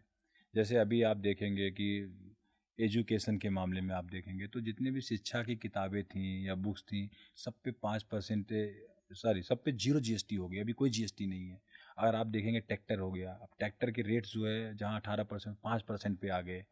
इसी तरह से आप देखेंगे बहुत सारे रेट जो है ना, गाड़ियाँ हैं, अब गाड़ियों पे जहाँ पे सेस भी लगता था, सेस हटा दिया सरकार ने। अब केवल एक 40% का आपको जीएसटी देना है, कोई सेस नहीं है, पहले सेस भी देना पड़ता था। तो रेट क्या है, सरकार का टारगेट यही था कि जितने भी कॉमन यूज़ की चीज़ें हैं, जो अब देखिए स्कूटी होती है, कॉमन यूज़ की चीज़ है, बाइक है कॉमन यूज़ की, 28% टैक्स था, अब सब किस में आ गया, 18% में आ गई। तो जितनी भी चीज़ें हैं ना जो आम जनता यूज़ कर रही है, उस पर टैक्स का बर्डन कम से कम पड़े। क्योंकि आप देखेंगे जीएसटी कौन भरता है, इनडायरेक्ट टैक्स है। अल्टीमेटली इसका लास्ट जो बंदा है ना, जो सामान खरीद रहा है, उसके ऊपर ही टैक्स का भार पड़ता है। तो सरकार का यह था कि नहीं यार, हमें जितने भी कॉमन लोग हैं ना, उनके ऊपर टैक्स का भार कम करना है। तो बहुत सारी चीज़ सस्ती हुई हैं। आप जीएसटी के एडिशनल कमिश्नर हो जी अभी, बेटिंग ऐप को लेकर बहुत सारे खिलाड़ियों से पूछताछ हुई है, जी फिर बेटिंग ऐप बंद हो गए। जी। पहले गलत थे कि सरकार को मोटा पैसा मिला था, खेलने दे रहे थे, या अभी गलत है कि बंद कर दिया और उसका जो ऑफलाइन तरीका पुराना ट्रेडिशनल था बेटिंग का वो चालू रहेगा, और इससे सरकार को कितना लॉस हुआ? देखिए, अगर शुभंकर भाई इस पे मैं बताऊं तो सरकार एक सोशल काज के लिए काम करती है। जो बेटिंग है या गैम्बलिंग है, देखिए ये लोग जिस नेचर का गेम कर रहे थे, पहले तो इनके ऊपर टैक्स बढ़ाया गया कि भाई आपकी जितनी एंट्री फीस होगी आपको पूरे पे ही टैक्स भरना है, कोई आपके कमीशन पे टैक्स नहीं भरना है, पहली चीज़। फिर उसके लिए काफ़ी लीगल इशूज़ रहे। और सरकार हमेशा जो सोशल काज के लिए काम करती है कि भाई अगर सोशल काज क्या है कि हमें बेटिंग और गैम्बलिंग नहीं करने देनी है, तो कोई भी तरीका हो। ये लोग बोलते नहीं इसमें स्किल का गेम है, इसमें ये गेम है, अलग अलग लॉजिक लेके आते थे कि भाई इस तरह चल रहा है। लेकिन एक्चुअल में सब जब गैम्बलिंग किया बेटिंग की कैटेगरी में, सरकार ने बोला नहीं, इलीगल है, हमें बंद करना है ये चीज़ें। तो उसे बंद कर दिया। अब ये लोग भी आप देखोगे आए दिन न्यूज़ आ रही है कि भाई हम फ्री फॉल ऑल करेंगे या कुछ फ्री प्ले करेंगे, कुछ कुछ सिस्टम बना रहे हैं अपना। लेकिन बेटिंग गैमलिंग तो किसी भी स्वस्थ समाज के लिए और यूथ के लिए कहीं से भी अच्छा नहीं है। ये बहुत एडिक्टिव होता है। कितने परिवार पहले आप देखे होंगे, अगर आपको याद हो, जब लॉटरी सिस्टम अपने यहाँ चलता था, लॉटरी खेल खेल के कितने अच्छे खासे परिवार बर्बाद हुए हैं अपने देश के अंदर ठीक ठाक। तो सरकार तो कभी भी चाहती नहीं है कि भाई, सरकार को यहाँ से रेवेन्यू कलेक्ट नहीं करना था, कभी भी नहीं था सरकार को रेवेन्यू कलेक्ट करना। बल्कि सरकार ने कोशिश यही की कि इनको डीमोरलाइज किया जाए, ऐसे लोग जो है काम ना करें। लेकिन जब सोशल काज उनको लगा नहीं ये चीज़ें हमारे यूथ और समाज के लिए ठीक नहीं है, तो ये डिसीजन लिया गया। कितना नुकसान होता होगा सरकार को इससे? एंड रेवेन्यू का एग्जैक्टली तो अभी मैं आप फिर भी मोटा मोटा कितना आप बेहतर इन्वेस्टिगेटर हैं, बेहतर पत्रकार हैं, आपको तो सारी इसमें कितना चार्ज करते थे आप लोग? नहीं, 40% के 28% के उसमें डाल दिया था इसको, फिर अभी 40% में डाल दिया। लेकिन अल्टीमेटली जो है जब बंद ही कर दिया तो कोई मतलब नहीं है वो। एक और आपके बड़े फेमस ऑफिसर हैं समीर वानखेड़े जी, काफी चर्चित रहे जी, शाहरुख खान के लड़के को उन्होंने अंदर कर दिया था जी, फिर अभी उन पर बहुत सारे केसेस चल रहे हैं जी। क्या नजरिया आपका समीर वानखेड़े साहब पर? देखिए, समीर वानखेड़े जो है ना, मेरे साथ जब मैं डीआरआई में था, डीआरआई हेडक्वार्टर में था, फिर डीआरआई बॉम्बे में थे। और एक जो है साथ में, मतलब एक केस हम लोगों ने साथ में किया था। और मेरे हिसाब से जो है, अगर मेरी पर्सनल राय आप मांग रहे हैं, तो समीर वानखेड़े को जितना मैं जानता हूँ ना, बहुत ही अपराइट ऑफिसर है। और आगे जो इस केस में हुआ, इस केस की निटिग्रिटी क्या रही, इस केस में क्या क्या हुआ, उसका मुझे पूरा आइडिया नहीं है। लेकिन तब के समीर वानखेड़े, इवन अगर आप देखेंगे जब वो एयरपोर्ट पे पोस्टेड रहे, तो अपनी ड्यूटी उन्होंने तब भी बहुत ईमानदारी से की। और जिस बैकग्राउंड से आते हैं, अगर आप समीर वानखेड़े का बैकग्राउंड देखेंगे तो उनका बैकग्राउंड भी काफ़ी स्ट्रांग है। मतलब आप उनकी पीछे की चीज़ें भी देखेंगे तो मुझे नहीं लगता कि, मतलब मेरा नज़रिया अगर पूछेंगे तो एज ए सीनियर ऑफिसर मैंने उनको हमेशा अपराइट ही देखा। उनके ऊपर करप्शन के बहुत सारे चार्जेस लगे हैं जितना आपने साथ में काम किया, जिस दौर के समीर वानखेड़े को आप जानते थे, आपको लगता है वो करप्ट ऑफिसर? नहीं, मैं अगर मेरे से आप पूछोगे तो मैं नहीं मान सकता इस चीज़ को। अभी देखिए, आपने ही बोला कि आरोप लगे हैं। आरोप लगे हैं, चीज़ें क्या निकल के आएँगी, नहीं निकल के आएँगी, मैं उस पे कमेंट नहीं कर रहा। इसीलिए मैंने पूछा कि जिस समीर लेकिन वानखेड़े को आप लेकिन जानते लेकिन थे। एज़ अ ऑफ़िसर जितना मैंने उनको देखा है, जाना है, मेरे लिए विश्वास करना बहुत मुश्किल है कि ऐसा इन्होंने किया होगा। क्योंकि आरोप ही है ना अभी, अभी दिखेंगे कि क्या हुआ, क्या आरोप नहीं तो हुआ। आर्यन खान पर भी थे। हाँ, तो आरोप हैं, तो आरोप का तो क्या ही कह सकते हैं, लेकिन जितना मेरी, अगर आप पर्सनल ओपिनियन पूछ रहे हैं, मेरी पर्सनल ओपिनियन बहुत क्लियर है। जितना मैं जानता हूँ, मेरे हिसाब से आप एक कि आईआरएस ऑफिसर हो, जी, बड़े पद पर हो, जी, आर्यन खान का जो केस था, जी, उस पर आपका क्या नजरिया है? जैसे पूरा मामला गया, लाइमलाइट में आया, जो बातें निकल कर आई, समीर वानखेड़े का जो इन्वॉल्वमेंट रहा और अब जी, जो चल रहा है, जी। आई एम श्योर आप लोग भी उस पर स्टडी करते होगे, नजर नहीं, रखते ये तो होगे। जितना देखिए, नॉर्मली क्या होता है कि केस में क्या होता है ना शुभंकर भाई, जिसका केस होता है ना, केस की जो निटी-ग्रिटी होती है, जो डिटेल्स होती हैं, उन्हीं को पता होती है कि केस में क्या रहा। जितना न्यूज़ में आया, न्यूज़ आपने ही फॉलो किया, न्यूज़ हमने ही फॉलो किया। हाँ, तो जितना मार्केट में आया नहीं, न्यूज। जितना जितना न्यूज़ में रहा, जितना, बस मैं यही कहना चाहता हूँ कि मतलब जैसे बाद में कोर्ट ने उनको बरी भी कर दिया, चीज़ें हुई हैं। अब चीज़ें सब जुडिशियल भी हैं, कई चीज़ों पे आरोप भी लगे हैं, कई चीज़ों में इन्वेस्टिगेटिंग ऑफिसर की कमियां बताई गई हैं। लेकिन अभी फाइनलिटी क्या होगी, अब इस पर हम कुछ कमेंट अगर कर दें तो मतलब प्री मैच्योर होगा कुछ बोलना अभी इस चीज़ के बारे में, क्योंकि चीज़ें अभी सब अंडर इन्वेस्टिगेशन है इसमें। हाँ, एक एक बेहतर हो सकता है कि भाई अगर अगर आपको केस ही करना है तो आप और बेहतर नज़रिया ले सकते थे और बेहतर तरीके से हैंडलिंग हो सकती थी, चीज़ें कर सकते थे। क्योंकि अभी सारे ऑफिसर्स के ऊपर आप देख रहे हैं आरोप लगे हुए हैं, कुछ कुछ चल रहा है, तो इसके बारे में कुछ अभी अगर इस स्टेज पे कमेंट किया जाए तो बहुत प्रीमेच्योर होगा। आखिरी सवाल आपसे, इलाहाबाद का लौंडा देश के बाकी लौंडों से अलग कैसे होता है? ये पहला सवाल होना चाहिए था। देखिए, इलाहाबाद जो है ना, अपने आप में अगर मैं बोलूँ तो एक वहाँ के लिए एक देश जैसा ही है। आप जो देश का लौंडे बोल रहे हैं ना, इलाहाबाद अपने आप में एक देश है। वहाँ की पाठशाला में जिसने पढ़ लिया ना, आपने एक शब्द बोला था ना डिप्रेशन, उससे कभी डिप्रेशन नहीं हो सकता, बाकी सब कुछ हो सकता है। कईयों को डिप्रेशन में डाल सकता है, लेकिन खुद डिप्रेस नहीं हो सकता है। क्योंकि जो इलाहाबाद है, आपको बहुत कुछ सिखाता है शुभंकर भाई। मतलब ऐसी ऐसी चीज़ें जो है ना, आपको क्वालिटी वहाँ से मिलती हैं, आपके सीनियर होते हैं वहाँ पे, जब आप यूनिवर्सिटी में जाते हो। देखिए, यूनिवर्सिटी क्या है कि आपकी पर्सनालिटी की ग्रूमिंग का पीक होता है, तो आप अपने वहाँ पे जब यूनिवर्सिटी में जाते हो, ऐसे प्रोफेसर मिलते हैं, ऐसे सीनियर मिलते हैं जो जीवन जीने का नज़रिया, आपको जीवन को देखने का नज़रिया, बहुत कुछ सिखाते हैं और बहुत कुछ पढ़ाते हैं। जब आप उस यूनिवर्सिटी से पढ़ के निकलते हो ना इलाहाबाद में, और इलाहाबाद की जो बकैती है, जब उस दौर से आप गुजरते हो, जैसे इमरान प्रतापगढ़ी साहब भी बोल रहे थे, जब आप उस दौर से गुजरते हो ना, तो मतलब आपकी जो पर्सनालिटी की ग्रूमिंग हो जाती है जिस लेवल की, जो अलग बनाती है आपको, वो शायद और जगह जो है ना इस तरह की ग्रूमिंग नहीं है। वहाँ पे सीनियर जो होता है उसकी खास क्वालिटी क्या होती है, आप अगर उसके जूनियर हो, अगर कहीं आपको मिल गया, तो वो आपको कहीं भी आप बैठे हैं तो भाई वो सीनियर वाला ही बर्ताव करेगा। मान लीजिए अगर आप लोग हैं, छोटे हो तो छोटे हो, पेमेंट करनी है, कुछ चाय भी पिएगा तो सीनियर ही करेगा। अब जूनियर की जिम्मेदारी क्या हो जाती है, अगर सीनियर जूनियर के घर पे चला गया या रूम पे चला गया या हॉस्टल में चला गया, तो वो जब तक रहना चाहेगा तब तक रहेगा। अब पूरा सेवा भाव सत्कार जूनियर उसकी करेगा। तो जो ये परंपरा है ना वहाँ की, जो सीख इससे मिलती है, जो अनुशासन इसमें दिखता है, वो अनुशासन और ये जो चीज़ें हैं ना, यही एक इलाहाबाद के लड़के को ना और जगह से अलग बना देती हैं। यही इसी वजह से 41% 51% पाके कॉन्फिडेंस आता है हाँ, ये दुनिया कि हो जीत जाएगा। लेंगे। अभी भी आपकी तरह है ना कि सब कुछ ले लिया जाए तब भी फिर से कर लेंगे, क्योंकि क्लैरिटी है। क्लैरिटी है तो सब कुछ है। सारी दुनिया क्लैरिटी के लिए परेशान है प्रभु। लोग दूसरे के पास क्यों जा रहे हैं? क्लैरिटी लेने के लिए। उनको अपने ऊपर विश्वास नहीं है, दूसरे से विश्वास मांगने जा रहे हैं, ढूंढ रहे हैं दूसरे में विश्वास अपना। और क्यों जा रहे हैं आप बताइए? अगर आपको पता हो कि इस सिचुएशन में मेरे लिए बेस्ट क्या हो, अगर आप कर सकते हैं, तो आप दूसरे के पास क्यों हालांकि जाएंगे? पता सबको होता है, लोग वैलिडेशन लेने आते हैं, पता भी होता है, कई बार लोग वैलिडेशन लेने जाते हैं डाउट में भी रहते हैं कि प्रभु। आप ये कह दोगे तो हम मान लेंगे, या हम आपसे सुनना चाह रहे हैं, आप क्यों ये वैलिडेशन चाहिए आपको? क्या आप इतने कमजोर हो कि आप दूसरे बोलेंगे कि शुभांकर आप अच्छा कर रहे हो तो आप अच्छा कर रहे हो, दूसरे बोलेंगे शुभांकर आप अच्छा नहीं कर रहे हो तो आप अच्छा नहीं कर रहे हो? हम तो कहते हैं भाड़ में जाओ। हाँ, आपको पता है आप क्या कर रहे हो, आपको पता होना चाहिए आप क्या कर रहे हो। अगर आपको इतना ही बोध नहीं है, इतनी अवेयरनेस नहीं है कि आप जो काम कर रहे हो सही कर रहे हो गलत कर रहे हो, एक्स वाई जेड बोलेगा सही है तो सही है, एक्स वाई जेड बोले गलत है, तो आपका लेवल बहुत नीचे है सर। आपको अपना लेवल अप करने की जरूरत है, अपनी अवेयरनेस का। तो और क्या है, इलाहाबाद के लौंडे के अंदर ये सब तो पहले दिन से भर दिया जाता है कि हाँ बेटा तुम जो कर रहे हो वही सही है, और उसको समझ के कर लो, थोड़ा सा बढ़िया हो जाएगा। एक लड़के को सबसे ज्यादा क्या ध्यान देना चाहिए अपने करियर में? पढ़ाई पे, फिटनेस पे, कैसे प्राथमिकता बनाए?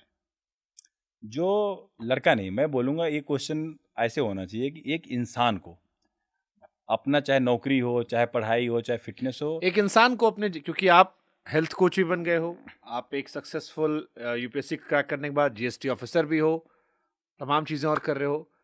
अगर आपको इस देश के लोगों को हाँ एक सलाह देनी हो, 140 करोड़ की आबादी को, कि जीवन में आप ये चीजें जरूर कीजिए, इनको प्राथमिकता बनाइए, क्या प्राथमिकता? देखिए मैं बोलूँगा फिट इज़ न्यू रिच। आजकल जो कंसेप्ट चल रहा है ना, अगर आप फिट हैं तो आप रिच हैं, क्योंकि सब कुछ आपको इस काया से ही भोगना है। अगर आपकी शरीर ही नहीं है तो सारी कुछ जो है सब कुछ बेकार है। जब काया से ही आपकी पूरी भोग है, काया से ही माया है, जितनी आपकी इंद्रियां हैं उस सुख के लिए आप परेशान हैं कि भाई मेरे को ये सुख चाहिए। सबसे पहले एटलीस्ट ये इंद्रियां जहाँ निवास करती हैं, जिस शरीर के अंदर हैं, उस शरीर को एक मंदिर की तरह आप मानिए। और उस मंदिर का, जैसे आप मंदिर में जाते हैं तो क्या होता है कि आप साफ सफाई करते हैं, नियमित जाते हैं, पूजा पाठ करते हैं, और उस मंदिर के अंदर कोई गंदगी नहीं होने देते ना, उसी तरह से अपने शरीर को आप ट्रीट करिए कि ये शरीर आपकी मंदिर है। एक ही बॉडी मिली है इस जन्म में, इसी के अंदर आपकी आत्मा को रहना है, आपकी इंद्रियों को रहना है, सबको इसी के अंदर रहना है। तो इसका भी ध्यान वैसे ही रखा जाए जैसे उस मंदिर का हम रखते हैं, ताकि ये स्वस्थ रहे, फिट रहे, हेल्दी रहे, और आप जो कुछ जीवन में अचीव करना चाहते हैं, जहाँ जाना चाहते हैं, वहाँ पहुँचे। क्योंकि मैं हमेशा मानता हूँ शुभंकर भाई कि लाइफ जो है ना, कंपास वॉच वाली होनी चाहिए, स्टॉप वॉच वाली नहीं। डायरेक्शन क्लियर होना चाहिए लाइफ में। अगर आपका डायरेक्शन क्लियर है ना, तो आप जहाँ जाना चाहते हो धीरे धीरे पहुँच जाओगे। जैसे नॉर्थ वेस्ट साउथ ईस्ट रहता है ना, अगर डायरेक्शन लगा दिया नॉर्थ वाला तो आप पहुँच जाओगे। लेकिन अगर आप सोच रहे हो कि यार स्टॉप वॉच की तरह जो है, अभी 2 दिन 4 दिन की ज़िंदगी है, आज मैं ये कर लेता हूँ, फिर मैं उसको देख लूँगा, ऐसे कर लूँगा, वो नहीं। आपको बाउंड्री लाइन बनानी पड़ेगी, पहले दिन से बनानी पड़ेगी। और वो जो संतुलन है ना, अगर आप संतुलन बना लोगे तो कोई चीज़ नहीं छूटेगा।